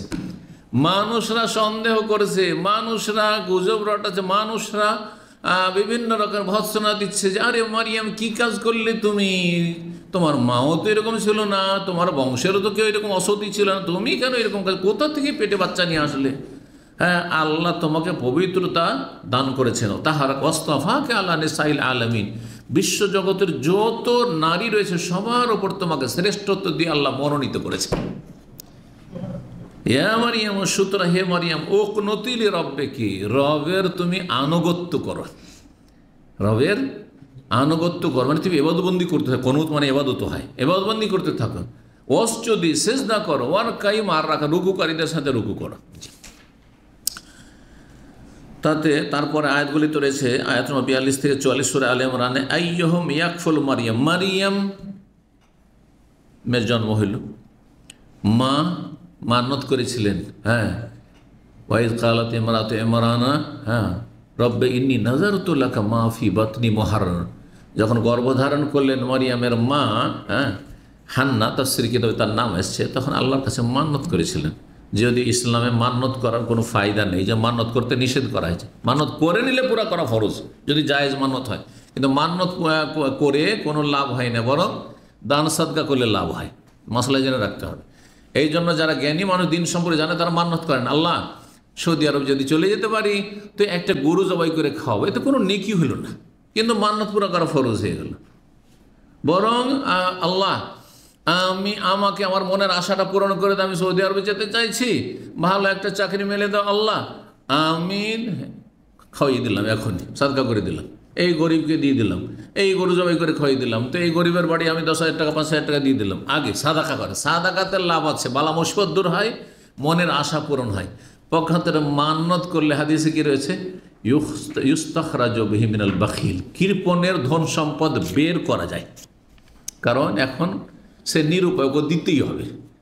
মান্নত করে নিয়েছে, সৌদি আরব পৌঁছে দিয়েছে আল্লাহ, দিয়ে গরু দিয়ে 1 লাখ টাকার, না দিলে কোনো উপায় নেই, ফরজ করে নিয়েছিস তুই নিজের ওপর। কথা বোঝা গেছে না? বখিল কখনো 10টা টাকাও বের করে দেয় না, কিন্তু এখন 1 লাখ টাকার গরু দিতে বাধ্য এখনো মানত করার কারণে। তো বখিলের পয়সা বের করা যায় মানত দিয়ে। এই জন্য মূর্খ লোকেরা মানত করে। দিন সম্পর্কে যারা জ্ঞানী তারা মানত করবে না, তারা সাদকা করবে। সাদকাতে লাভ আছে, মান্যতে তেমন লাভ নেই। লা ইউগনি শাইআন হাদিস রয়েছে, কোনো ফায়দা নেই মান্যতে। এই জন্য কিছু কিছু ওলামারা মাকরু বলেছেন, কিন্তু আসল হচ্ছে জায়েজ আছে। আর মানত করা জায়েজ, কিন্তু করে নিলে পুরা করা ফরজ, জি, যদি সেটা নাজায়েজ কাজ না হয়। তো ঘটনা কি ছিল, এখন মানত করেছেন কি, যে আল্লাহ আমার পেটে যে গর্ভধারণ করেছি এটাকে কি করব, বাইতুল মুকাদ্দাস মসজিদের খেদমতের জন্য ছেড়ে দিলাম, তোমার রাস্তায় ছেড়ে দিলাম। তো মসজিদের খেদমতের জন্য ছেলে সন্তান হইতে হবে, তাই না? এই আশাই ছিল মানুষের। সাধারণত আশা কি থাকে, যে ছেলেই হবে, হ্যাঁ ঠিক না? খুব কমই হয়, হয়তো কয়েকটা ছেলে হয়েছে, তখন ও একটু আল্লাহর কাছে আশা থাকে যে আল্লাহ কয়েকটা ছেলে হইলে একটা যদি মেয়েও হইতো। কিন্তু প্রথমখানে কেউ প্রথম মেয়ে চাইবে এমন লোক পাওয়া, 1001টা পাওয়া মুশকিল আছে, ঠিক কিনা? তো উনি ভেবেছিলেন যে ছেলেই হবে হয়তো, কিন্তু ছেলে না হয়, রব্বে ইন্নী ওয়াদাতুহা উনসা, আল্লাহ কি হইলো, আমার তো মেয়ে সন্তান হয়ে গেল, আমি তো মানত করে ফেলেছি, মেয়েকে মসজিদে দিব কি করে? মসজিদের খিদমতে মেয়ে কেমন করে করবে? স্বাভাবিক হয়ে যাবে, তার পাক নাপাকের ব্যাপার আছে, নিরাপত্তার ব্যাপার রয়েছে, জি, মেয়েদের। তো তখন এ মারিয়ামের খালু জাকারিয়া আলাইহিস সালাম নবী, তিনি দায়িত্ব নিয়েছেন কিসের? তার কেফালতে দেখাশোনার, তার দেখাশোনার দায়িত্ব নিয়েছিলেন, যে আমার বাড়িতে থাকবে, আর তার আর সার্বিক নিরাপত্তার খেয়াল রাখবো ইত্যাদি, তার খাওয়া দাওয়া ইত্যাদি। তো এই যে আইয়ুহুম ইয়াকফুলু মারিয়াম, সবাই চায় মারিয়ামকে। মারিয়াম যেহেতু বাইতুল মুকাদ্দাসের খেদমতে তাকে দিয়ে দিল তার মা, তো সবাই চায় আমার বাড়িতে থাকবে। আমাদের সেই লজিংয়ের ক্ষেত্রে যদি কোনো ছেলেকে মাদ্রাসার ছাত্র, একযুগ লজিংয়ের যুগ ছিল, যদি ভালোবাসে গ্রামবাসী সবাই বলে যেন আমরা খাওয়াবো, আমরা জায়গা নেবো, আমরা লজিং নেবো, এসব যুগ আমরা পার করেছি, কিন্তু বুঝতে পারছেন? তো আমার ছাত্র জীবনে একটা গ্রামে আমি তারাবি পড়িয়েছি। একটা যুগ ছিল যে তারাবির ইমামতি করেছি 2 বছর। এমনি ইমামতি করেছি নফল মানে নিজের গ্রামে প্রতি বছরই করেছি, ধরেন থাকলে, অথবা ধরেন মাদ্রাসায় শিক্ষকতার যোগ করেছি। কিন্তু ছাত্র জীবনে নিয়মিত তারাবির চুক্তি করে তারাবি পড়াইতে যাওয়া তো 2 বছর করেছি। তখন আমার বয়স 17 আর 18, এই 2 বছরে, দাওরার বছরে যে বছর ঢুকলাম, আর তারপর পরের বছর অথবা তার আগের বছর 2 বছর যে তারাবি পড়িয়েছিলাম। তো প্রথম বছর যখন গেলাম, কি যে আল্লাহ ওদের অন্তরে মোহাম্মদ, একজনও লোককে গ্রামের কেউ ছিলেন, আমাকে মাদ্রাসা থেকে নিয়ে গেছে, 2-3 জন ওই গ্রামের প্রতিনিধি এসছে, আর মাদ্রাসা থেকে শিক্ষকদের এসে বললো, তখন আমাকে ধরে দিল যে এই ছেলেটাকে নিয়ে যান তারাবি পড়াইতে। 17-18 বছর বয়স গিয়েছি। এখন গ্রামের সবাই আমাকে খাওয়াবে, গোটা মাস আমি খাওয়াবো বলছে, আমি খাওয়াবো বলছে, আমি খাবো কোথায় আমি? তো শেষ পর্যন্ত ওরাই তখন আপোষে ফয়সালা করলো যে আমরা প্রত্যেকে একদিন করে খাওয়াবো, আর জামাই আদরে খাওয়া দাওয়া, প্রত্যেকে যদি একদিন খাওয়াই তো ভাবতেই পারেন যে কেমন খাওয়ায়। সুবহানাল্লাহ। এই পদ্মা গঙ্গা নদী যে ফরাক্কা ব্যারেজ, ওই যে ফরাক্কা ব্যারেজ ওখানে কাছে থেকে জানি, মাত্র 2-3 কিলোমিটার ওই জায়গায়, ওই গ্রাম থেকে। যেই গ্রামে তারাই পড়িয়েছি, যে মসজিদ তারাই পড়িয়েছি, এখন একবারে বিলীন হয়ে গেছে এতে, গঙ্গার গর্ভে এখন। আল্লাহু আকবার। সেই গ্রাম গেছে, কবরস্থান গেছে, তারপরে কয়েকটা গ্রাম চলে গেছে, সব একবার অসহায় হয়ে গেছে ওই এলাকার মানুষরা। আল্লাহ তাদের রহম করেন এবং তাদের সাহায্য করেন। সুবহানাল্লাহ। ওই এলাকায় কোনো মাদ্রাসা পড়ার ছাত্র ছিল না, আলেমও ছিল না। মজার কথা, এগুলোতে শিক্ষণীয় বিষয় রয়েছে। কোনো আলেম ছিল না, কোনো মাদ্রাসা একটা তালেব ইলমও ছিল না, কোনো আলেম পর্যন্ত ছিল না ওই সব এলাকায়, ওই সব জাতিতে। তখন আমি 17-18 বছর বয়স, আমি চিন্তা করলাম এই এলাকা থেকে একটা ছেলেকে যদি মাদ্রাসা আমি সাথে করে নিয়ে যেতে পারি তো একটা ভালো কাজ হবে আমার। সুবহানাল্লাহ। তা আমি নিলাম ওই গ্রাম থেকে একটা ছেলে, নাম হচ্ছে তার নুরুল ইসলাম। গ্রামে ইসলাম ইসলাম করে ডাকে, আমাদের তো নুরুল ইসলাম হইলে নাম ডাকে কি ইসলাম, নাম ইসলাম। ছেলেটাকে রাজি করলাম, ওর বাবা মাকেও রাজি করলাম, চলো নিয়ে গেলাম মাদ্রাসায় ভর্তি করে দিলাম। মাদ্রাসায় ভর্তি করে আলহামদুলিল্লাহ পড়িয়ে তারপরে আলেম হয়েছে মোটামুটি, হ্যাঁ মধ্যম রকমের এলেমের আলেম হয়েছিল। কিছুদিন শিক্ষকতা করেছে, তারপরে আর্থিক অভাবের কারণে সৌদি আরবে সে এখন তাবুকে আছে প্রায় 10-12 বছর থেকে। আর আল্লাহ অনেক সচ্ছল করে দিয়েছে। তো এটা আমার সাদকা জারিয়া। তো ছাত্র জীবন থেকে আলহামদুলিল্লাহ চেষ্টা করেছি, যেখানে থেকেছি চেষ্টা করেছি যে এই এলাকায় আলেম নেই, মাদ্রাসার ছাত্র নেই, চল 1-2টা ছাত্রকে যদি বেঁধে নিয়ে যেতে পারি, সাথে করে একটু খাতির টাতির জমিয়ে মাদ্রাসায় ভর্তি করে দিতে পারি তো কাজ হবে। তো আলহামদুলিল্লাহ। তো এই হচ্ছে সেখানকার কাহিনী। কি বলছিলাম, ওই গ্রামের কথা। তারপরে ওই যে খাওয়া দাওয়া চলে গোটা রমজান। ঈদের দিন ওইদিকে আম্মা অপেক্ষায়, বাপ অপেক্ষায় রয়েছে, ঈদের দিনে চলে যাব, 10-15 কিলোমিটার দূরে বাড়ি, চলে যাব আমি যে ঈদ করবো বাড়িতে। যেতে দিবে কেন? ঈদের পরে 3 দিন জামাই আদরে খাওয়া দাওয়া, আর তারপরে তখন ছুটি পেলাম। ঈদের 3 দিন পরে বাড়ি আসছি, টেলিফোন নেই, যোগাযোগ নেই, বাপ মা সব পেরেশান আছে। আর বাপের বড় ছেলে আমি, হ্যাঁ পেরেশান আছে যে ছেলে কি হইল, আসে না কেন। আল্লাহু আকবার। এই ছিল জীবনের একটা ইতিহাস। তো যাই হোক, দর্শা দিয়ে ফিরে আসি, সময় এগিয়ে চলে গেছে। কি বলছিলাম? হ্যাঁ, ওই যে ইয়াকফুলু মারিয়ামের লজিং কে নিবে, সবাই নিতে চায়। তখন সমাধান কি করা হলো? হ্যাঁ, কোরআন লটারি, যেটাকে লটারি বলেন। কার নামে উঠে দেখি তো, কার নামে উঠে? নামে উঠলো কার? জাকারিয়া আলাইহিস সালামের নামে উঠলো। তো ওয়াকাফালাহা জাকারিয়া, তখন জাকারিয়া আলাইহিস সালাম নবী তার দায়িত্ব নিলেন। জি, তার দায়িত্ব নিলেন, ওই কথা এখানে রয়েছে। তো ওই আয়াতটি এখানে রয়েছে, মহান আল্লাহর মানে আইয়ুহুম ইয়াকফুল মারিয়ামের দেখাশোনা কে করবে, মানে লালন পালন কে করবে।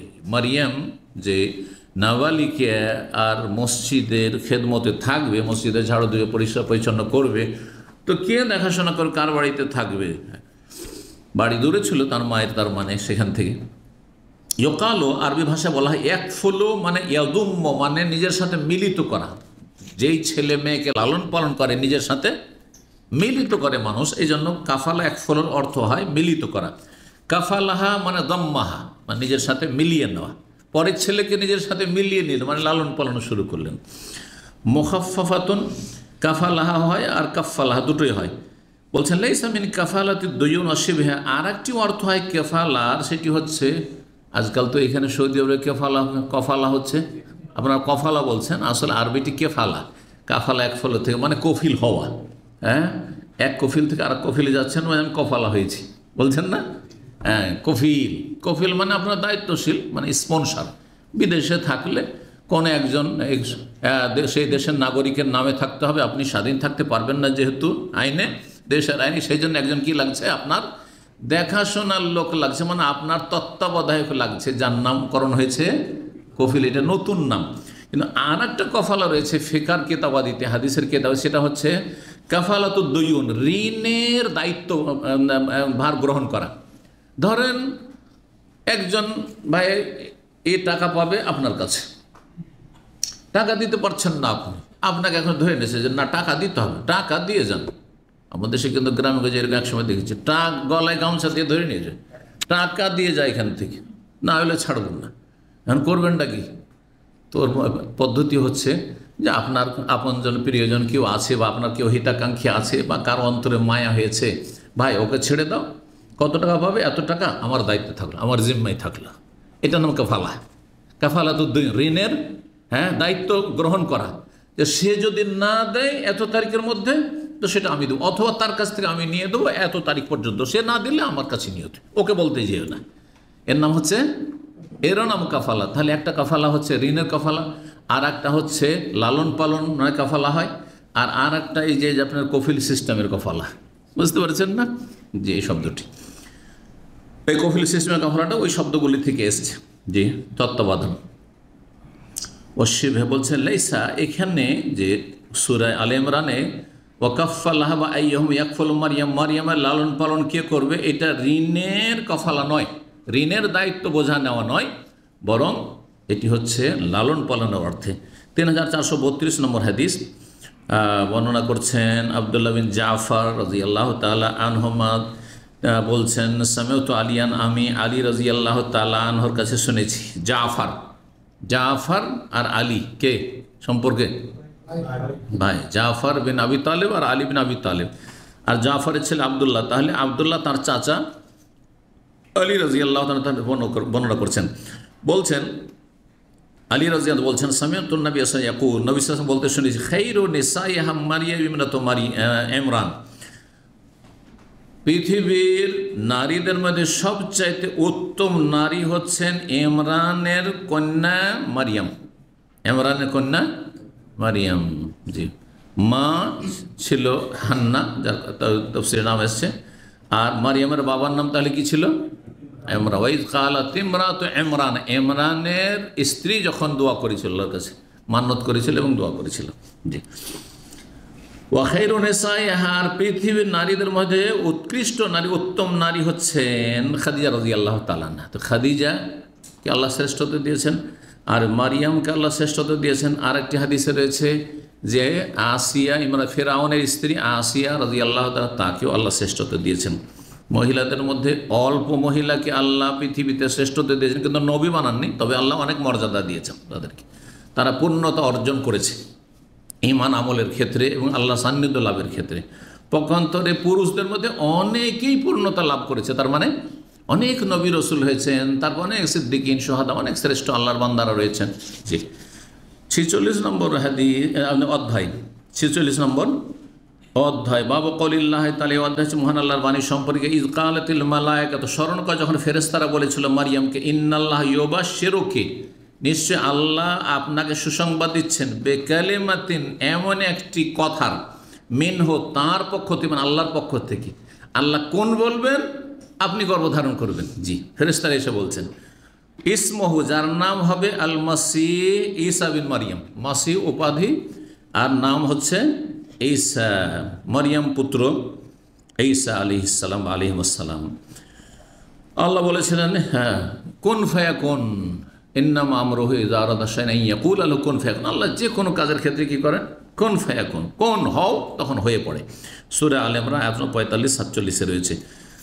ইউবাশশিরুকে আর ইয়াবশশিরুকে দুটোর অর্থ হচ্ছে একই। ওয়াজিহান ফিদ দুনিয়া, মানে ঈসা আলাইহিস সালাম সম্মানিত ছিলেন, শরীফান, শরীফ মানে সম্মানিত, ওয়াজিহান মানে শরীফান। ইব্রাহিম নাখি বলেছেন বা তাইমি বলছেন, আল মাসিহ, মাসিহর অর্থ হয় সিদ্দিক, মানে সত্যবাদী, মহাসত্যবাদী, সিদ্দিক। কিন্তু মাসিহ শাব্দিক অর্থ এটি নয়, এটি হচ্ছে ভাব অর্থ। মাসিহর ভাব অর্থ হচ্ছে সত্যবাদী, কিন্তু মাসিহর শাব্দিক অর্থ হচ্ছে, কেউ বলেছেন মাসাহায়াম শহর থেকে, মানে হাত ফিরানো। তো ঈসা আলাইহিস সালাম দুরারোগ্য রোগীর শরীরে হাত ফিরিয়ে দিতে রোগ ভালো হয়ে যেত।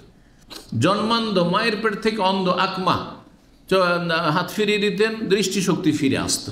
জি, এই জন্য তাকে মাসিহ বলা হয়। জি, তিনি হচ্ছেন মাসিহুল হুদা, হেদায়েতের মাসিহ, আর দাজ্জাল হচ্ছে মাসিহুদ দলালা, এর আগে আলোচনা করেছি, গুমরাহির মাসিহ। তো নাম একই বা উপাধি একই হইলেই যে একই শ্রেণীর, তার মোটেই নয়। হ্যাঁ, কারণ কোরআন হাদিসে যেমন মাসিহ কার নাম এসছে, হ্যাঁ, ঈসা আলাইহিস সালামের কথা মাসিহ কোরআনে এসছে, তখন হাদিসে মাসিহুদ দাজ্জাল কথা, ওয়া নাউযু মিন ফিতনাতিল মাসিহ আদ-দাজ্জাল। তার মানে এই নয় যে আপনি মনে করবেন যে দাজ্জালের কোনো ফজিলত আছে, না, সবচেয়ে নিকৃষ্ট দাজ্জাল, নিকৃষ্ট। কত মানুষ, কোটি কোটি মানুষ, অসংখ্য মানুষ পথভ্রষ্ট হবে, জাহান্নামে চলে যাবে তার গুমরাহির কারণে। আল্লাহ হেফাজত করুন। বলছেন তারপরে ইমাম মুজাহিদ আল কাহাল, কাহাল কাহলান শব্দটি এসেছে। কাহাল মানে হচ্ছে সহনশীল মানুষ, যে ধৈর্যশীল, সইতে পারে, কষ্ট সইতে পারে, বরদাস্ত করতে পারে, একে বলা হয় হালিম। আকমাহ 49 নম্বর আয়াতে রয়েছে সূরা আলে ইমরানের। আকমা ইউবরিউল আকমাহ ওয়াল আবরাস।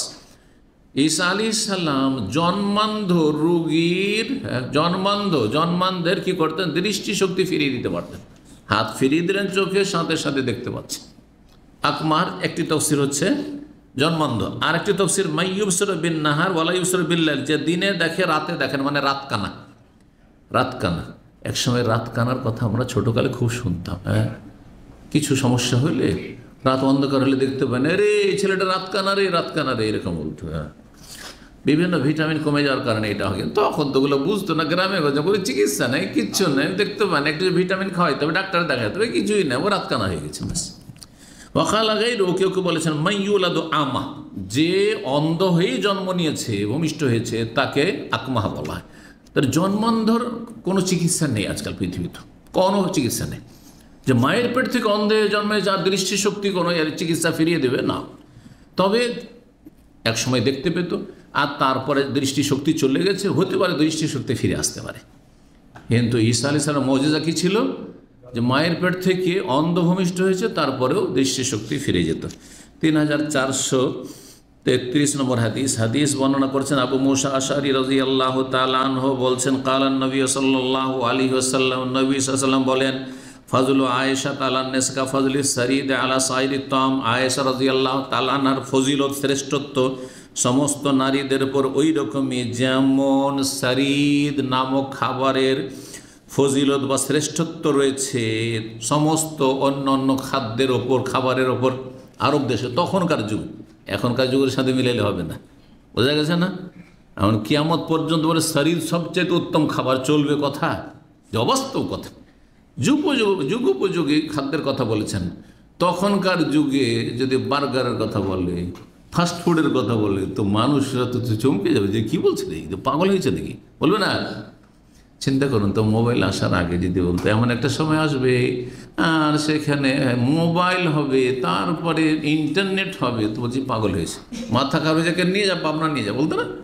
জি, আজকে 30 বছর আগে হইলে মনে হয় এরকম বলতো। জি, প্রথম মজার কথা বলি, প্রথম 1900 সম্ভবত তখন 95 হবে বা 94 হবে, আমি দেশে গেছি ছুটি, আর একজন ভাইকে, দিনী ভাই, তার দিনের খাতিরে বড় অভাবী ছিল, জমি জায়গা বিক্রি করে সে খেয়ে একবারে ফুটপাতি হয়ে গেছিল।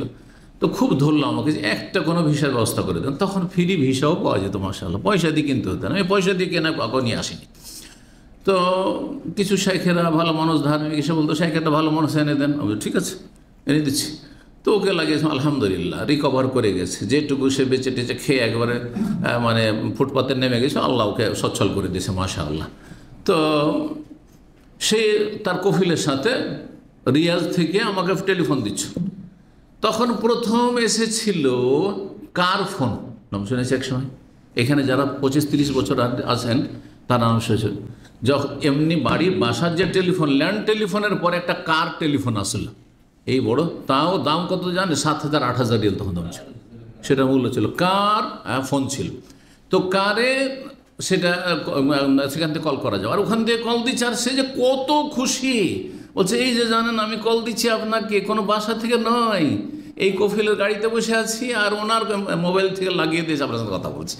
আমি নিজেও আশ্চর্য, আর সে তো কত আশ্চর্য হয়েছে আল্লাহ জানে। আর এখন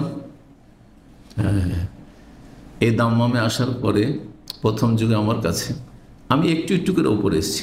পেজার ছিল, পেজার শুনেছেন, দেখেছেন, ইউজ করেছেন, কেউ আছেন এরকম? আমি ইউজ করেছি 3-4 বছর। পরিস্থিতি আমার এমন ছিল যে পেজার আমাকে একটা রাখতে হবে, হ্যাঁ। তো বাইরে থাকলে যাতে করে বাসায় একটা ল্যান্ড টেলিফোন আছে, ওরা একটু কল দিতে পারে, যাতে এমার্জেন্সি আমি বাসায় কল করতে পারি। তো যাই হোক, নতুন নতুন সব ওরা এসছে, তখন কিছুদিন মাশাআল্লাহ পেজার ব্যবহার করেছে। নাম্বার চলে এসে কি আমাকে ফোন দিয়েছে, এটা বাসা থেকে, অথবা অমুক ব্যক্তি ফোন করেছে, চলো কোনো জায়গায় কোনো একটা বাকালে গেলাম, দিয়ে টেলিফোন করলাম যে কী হয়েছে। হ্যাঁ, এখন আর প্রয়োজন আছে, শেষে ল্যান্ড টেলিফোন উঠেই গেল। জি, যুগ যে কত দ্রুত পরিবর্তন হচ্ছে। তো যাই হোক, কি বলছিলাম, শরীদ খাবার ফজিলত ছিল, শ্রেষ্ঠত্ব ছিল, প্রধান খাদ্য, একটা গুরুত্বপূর্ণ দামি খাবার ছিল। কখন? 1400 বছর আগেও। তখন যেমন সেই যুগের সমস্ত খাবার দামি খাবার হচ্ছে শরীদ, ঠিক তেমনই সমস্ত মহিলাদের মধ্যে আয়েশা রাদিয়াল্লাহু তাআলা আনহার ফজিলত। জি, তারপরে বলছেন কামলা মিনার রেজালে কাসির, পুরুষদের অনেকে পূর্ণতা অর্জন করেছে, নবী রাসূল হয়েছে আর শ্রেষ্ঠত্ব পেয়েছে আল্লাহর কাছে।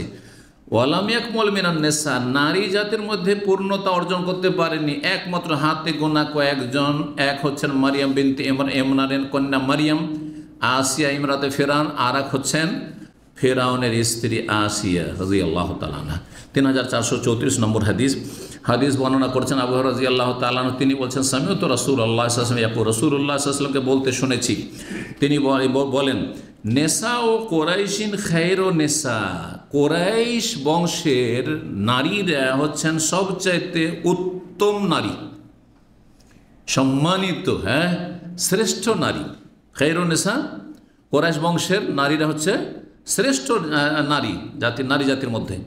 রাকিবনাল ইবলা, যারা উটের পিঠে চাপে, তাহলে সেই যুগে সবাই উটের পিঠে চাপত না। কোরাইশরা আরব দেশে যেহেতু মরুভূমিতে বাস করতো, সেই জন্য তাদের বাহন ছিল কি? উট ছিল। কিন্তু মারিয়াম আলাইহিস সালাম যেহেতু ফিলিস্তিনে বসবাস করেছেন, মারিয়াম সম্পর্কে রয়েছে যে তিনি কখনো উটের পিঠে চাপেননি, কখনো উটের পিঠে চাপেননি।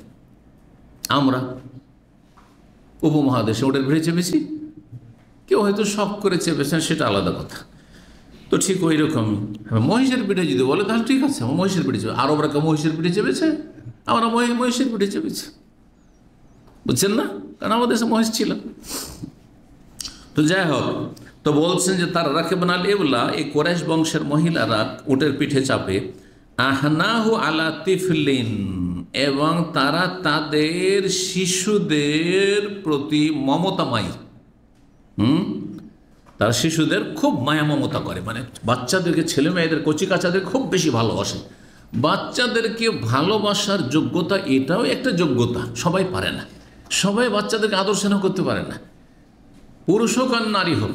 অনেক পুরুষ মানুষ আছেন মাশাআল্লাহ, ও বাচ্চা ওর মার কাছে যাবে না, ওর বাবার কাছে যাবে। আর অনেক আছে, অনেক পুরুষ আছে, ওকে দেখলে বাচ্চা পালাবে, আদর করতেই জানে না। আদর করার একটা টেকনিক আছে, কিভাবে কাছিয়ে নেবেন আপনি কচি কাচাদেরকে, ঠিক না? তো বলছেন যে এই কোরাইশ মহিলাদের আরেকটি বৈশিষ্ট্য হচ্ছে এরা বাচ্চাদের কি করে, খুব মমতাময় বাচ্চাদের প্রতি। ও আর আলা জৌজিন ফি জাতি ইয়াদিহি, এবং তারা স্বামীর ধন সম্পদের ক্ষেত্রে বড়ই যত্নবান। স্বামীর ধন সম্পদ নষ্ট করে না এরা, অপব্যয় করেন না। বরং স্বামীর ধন সম্পদ কি করে, বড়ই যত্ন সহকারে রাখে। এটা ভালো গুণ স্ত্রীর। যদি কোনো স্ত্রী কে পেয়ে যান আপনি, যে আপনার টাকা পয়সা একটা এদিক ওদিক করবে না আপনার বিনা হুকুমে বা বিনা অবগতিতে, তাহলে এটি আল্লাহর বড় নিয়ামত। কারণ আজকাল বিদেশ থেকে অনেকে ভুক্তভোগী আছেন, টাকা মাসের মাস 30,000 40,000 পাঠাচ্ছেন, কোথায় যে টাকা যাচ্ছে, কি করছে না করছে। এই বোন আসলো দিয়ে দিল, তো এই ভাই আসলো দিয়ে দিল, এই ভাইয়ের ছেলে মেয়ে আসলো, তো বোনের ছেলে মেয়ে আসলো, কি আসলো না আসলো, তারপরে তার মেকআপের শেষ নাই, আর ফালতু খরচের শেষ নাই, আউযুবিল্লাহ। আর যদি না যায়, এর চেয়ে বড় না যায় হয়, তাহলে ভিতর পরকিয়া করেছে, টাকা পাঠাচ্ছেন আপনি, আর কোথাও গিয়ে আর কোথাও খরচ হচ্ছে না, আউযুবিল্লাহ। আল্লাহ হেফাজত করবে। কিন্তু যদি সত্যিকার ইমানদার, আল্লাহ ভীরু আর ভালো বৈশিষ্ট্যের নারী হয়, তাহলে স্বামীর এক একটা পয়সার মূল্যায়ন করবে। যার স্বামী, আমার স্বামী কত কষ্ট করে এই পয়সাগুলো উপার্জন করছে, কত কষ্ট করে বিদেশে থাকছে, তার কত কষ্ট হচ্ছে একা একা থাকতে, আমাকে ছেড়ে থাকতে, সেটা আগলে হেফাজত করি। ভবিষ্যতে আমাদের এই দুইজনের এবং ছেলেমেয়ের কাজে আসবে। এইরকম বৈশিষ্ট্যের নারী যদি পেয়ে যান, তা আল্লাহর বড় নিয়ামত পেয়ে গেছেন, তাহলে অবশ্যই কদর করে মূল্যায়ন করবেন। আল্লাহ রাব্বুল নিয়ামতের কদর করা তৌফিক দান করেন। নবী সাল্লাল্লাহু আলাইহি ওয়াসাল্লাম প্রশংসা করেছেন এইরকম রমণীর। ইয়াকুল আবু হুরায়রা বলছেন আলাইহিস সালাম, এই কথাগুলি বলার পরে আবু হুরায়রা বলছেন ওয়ালাম তারকা মারিয়াম বিনতে ইমরান বাইরান কাত্ত, ইমরানের মেয়ে মারিয়াম কখনো উটের পিঠে চাপেননি। কিন্তু কোরাইশ বংশের নারীরা উটের পিঠে চাপত। সর্বশেষ অধ্যায় একটি হাদিস রয়েছে 47 নম্বর অধ্যায় বলছেন বাবু কওলিহি তাআলা। এই অধ্যায় হচ্ছে মহান আল্লাহর বাণীর তফসির সম্পর্কে। ইয়া আহলাল কিতাব, আল্লাহ বলছে হে আহলে কিতাব, কিতাব ধারণকারীরা মানে হে ইহুদি এবং খ্রিস্টানরা, লা তাগলু ফি দীনিকুম, তোমাদের ধর্মের ক্ষেত্রে তোমরা বাড়াবাড়ি করিও না, অতিরঞ্জন করিও না। এলা কওলিহি ওয়াকিলা পর্যন্ত সূরা নিসার আয়াত নম্বর 171। ওয়ালা তাকুলু আলাল্লাহি ইল্লাল হক, আল্লাহ সম্পর্কে সত্য ছাড়া অন্য কোনো কথা, বাতিল কথা, ভ্রান্ত কথা বলবে না। ইন্নামাল মাসিহু ঈসা ইবনে মারইয়াম, মসিহ হচ্ছে মারিয়াম পুত্র ঈসা, তিনি হচ্ছেন আল্লাহর বান্দা এবং আল্লাহর রসুল। কালিমাত, আল্লাহর কালিমা, আল্লাহর কালিমার মাধ্যমে আল্লাহর পক্ষ থেকে স্পেশাল রূহ, এই কথাগুলি তাতে রয়েছে। ইমাম আবু ওবায়দ বলছেন কালিমাতহু মানে কুন ফাকানা, আল্লাহ বললেন কুন, তখন তিনি সৃষ্টি হয়ে গেলেন, মানে মায়ের পেটে গর্ভধারণ করলেন। কালা গাইর, অন্যরা বলেছে ও রুহুম মিনহু, আল্লাহর পক্ষ থেকে। রুহ মানে কি? আল্লাহর রুহ তো আমরাও, মানে আল্লাহর রুহ মানে কি? আল্লাহর দেওয়ার, আল্লাহর দান। আল্লাহ আমাদের রুহেরও সৃষ্টিকর্তা আর ঈসা আলাইহিস সালামের রুহেরও সৃষ্টিকর্তা। তাহলে ঈসা আলাইহিস সালামের রুহকে স্পেশাল রুহ কেন বলা হলো? যেমন ঘর তো এটাও আল্লাহর, ইসলামিক সেন্টারের ঘরটা আল্লাহর না? সারা পৃথিবীর সমস্ত বাড়ি ঘর সব আল্লাহর না? কিন্তু বাইতুল্লাহ মানে কি? কাবা ঘর। বাইতুল্লাহ মানে বাইতুল্লাহ যাব, বাইতুল্লাহ গিয়েছিলাম মানে কি? আপনার বাড়ি আমার বাড়ি, হ্যাঁ না? বড় দামামের বড় মসজিদ না, বাইতুল্লাহ মানে কি? কাবা ঘর, মানে স্পেশাল আল্লাহর ঘর। তাহলে ঠিক ওই রকমই রুহ তো সবগুলি আল্লাহর সৃষ্টি, কিন্তু ঈসা আলাইহিস সালামের রুহ হচ্ছে আল্লাহর স্পেশাল রুহ, যে বিনা মাধ্যমে আল্লাহ তাকে সৃষ্টি করেছেন। স্বামী স্ত্রীর মিলনের যে মাধ্যম, ওই মাধ্যম সেখানে কাজ করেনি, সেই জন্য সেটাকে স্পেশাল রুহ বলা হয়েছে। বলছেন আহিয়াহু, তাকে প্রাণ দান করলেন, ফাজালাহু রুহান, এবং তাতে রুহ সঞ্চার করলেন, রুহ ফুঁকে দিলেন। ওয়ালা তাকুলু সালাসা, আহলি কিতাব ইহুদি খ্রিস্টানদেরকে আল্লাহ বলে তোমরা তিন উপাস্যের কথা বলিও না, মানে তৃত্ববাদের কথা বলিও না। তাহলে বোঝা গেল যে কোরআন নাজেল হওয়ার আগেই এই খ্রিস্টানরা তৃত্ববাদের শিরকে কুফরিতে লিপ্ত হয়েছিল। তারা বলতো যে তিন এলাহ, তিন মাবুদ, হ্যাঁ আল্লাহ, মারিয়াম আর তার পুত্র। এই জন্য তারা মারিয়ামেরও পূজা করে, মেরির পূজা করে, মারিয়ামকে মেরি বলে, আর ঈসা জিসাস বলে, তারও পূজা করে, আর আল্লাহ আল্লাহ বলে যে উপরওয়ালা। কিন্তু আল্লাহ বলছে তারা, যেমন আল্লাহকে উজবিল্লাহ খ্রিস্টান ধর্মে উদাহরণ দেওয়া হয় যে যেমন পরিবারের যে মুরব্বী বৃদ্ধ 80, 90, 100 বছর বয়স হয়ে গেছে, এখন অচল হয়ে গেছে, কোনো কাজ করতে পারেন না, শুধু সসম্মানে বাড়িতে থাকে, আর ছেলে মেয়েরা খুব আদর স্নেহ করে, নাতি নাতিনরা পোতাপতিনরা রয়েছে, খুব সম্মান করে, এটা আমার দাদা, তো এটা আমার নানা, এটা আমার দাদি, তো এটা নানি। ঠিক নাকি আল্লাহ নাকি ওই রকম হয়ে গেছেন, একদম অকেজো হয়ে গেছেন। এইটা হচ্ছে খ্রিস্টানদের উদাহরণ, আল্লাহর উদাহরণ। এইভাবে তারা বাতিল ধর্ম পালন করে। 3435 নম্বর হাদিস বর্ণনা করেছেন ওবাদা রাদিয়াল্লাহু তাআলা, ওবাদা ইবনে সামিত আনসারী।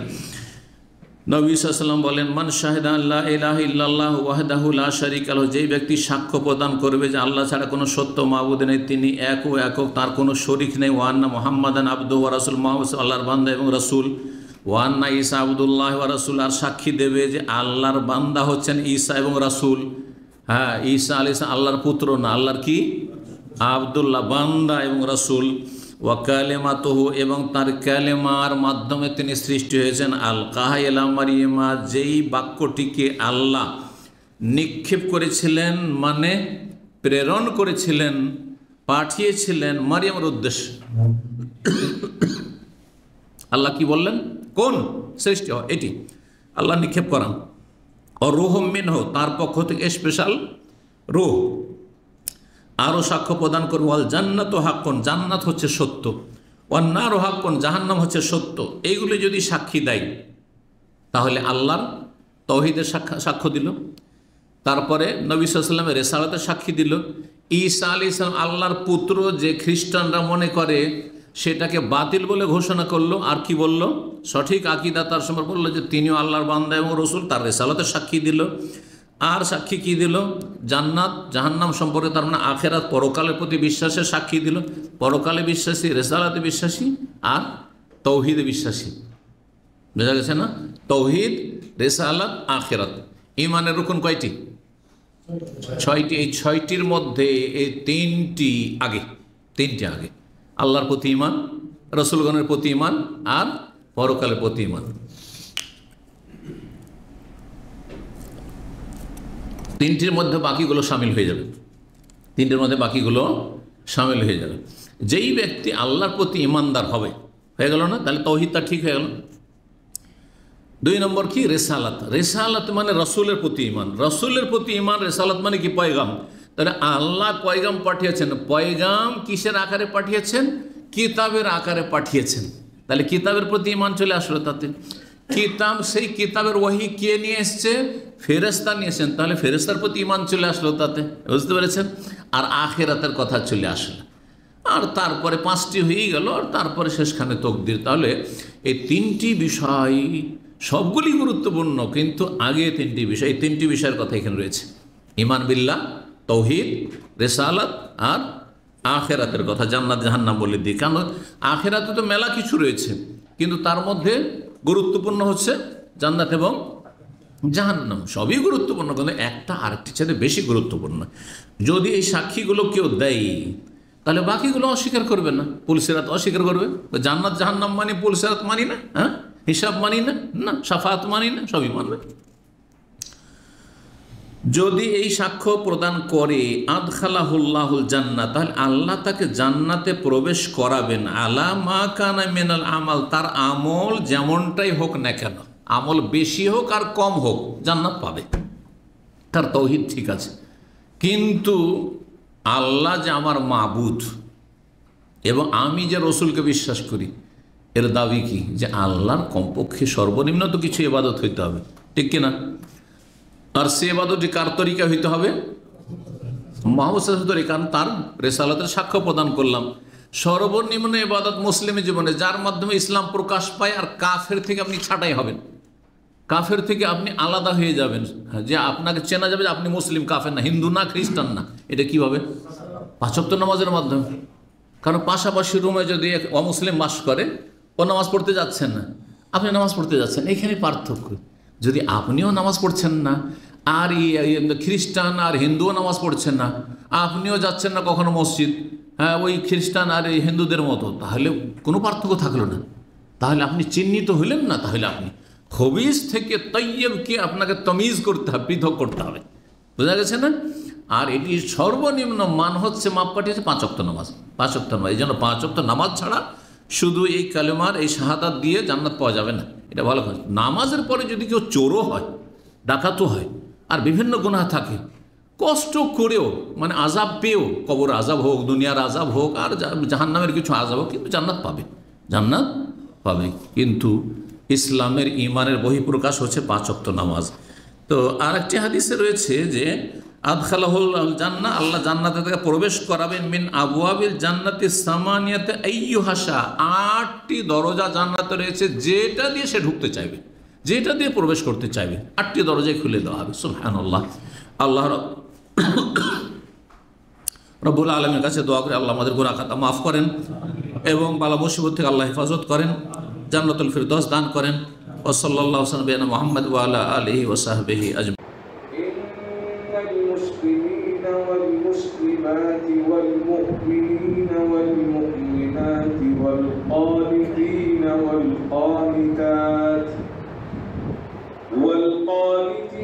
والقانتات والصادقين والصادقات والصابرين والصابرات والخاشعين والخاشعات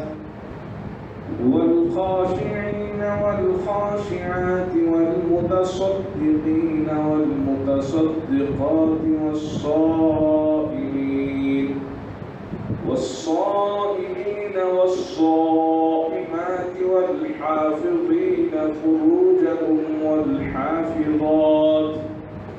والحافظات والذاكرين الله كثيرا والذاكرات أعد الله لهم مغفرة وأجرا عظيما.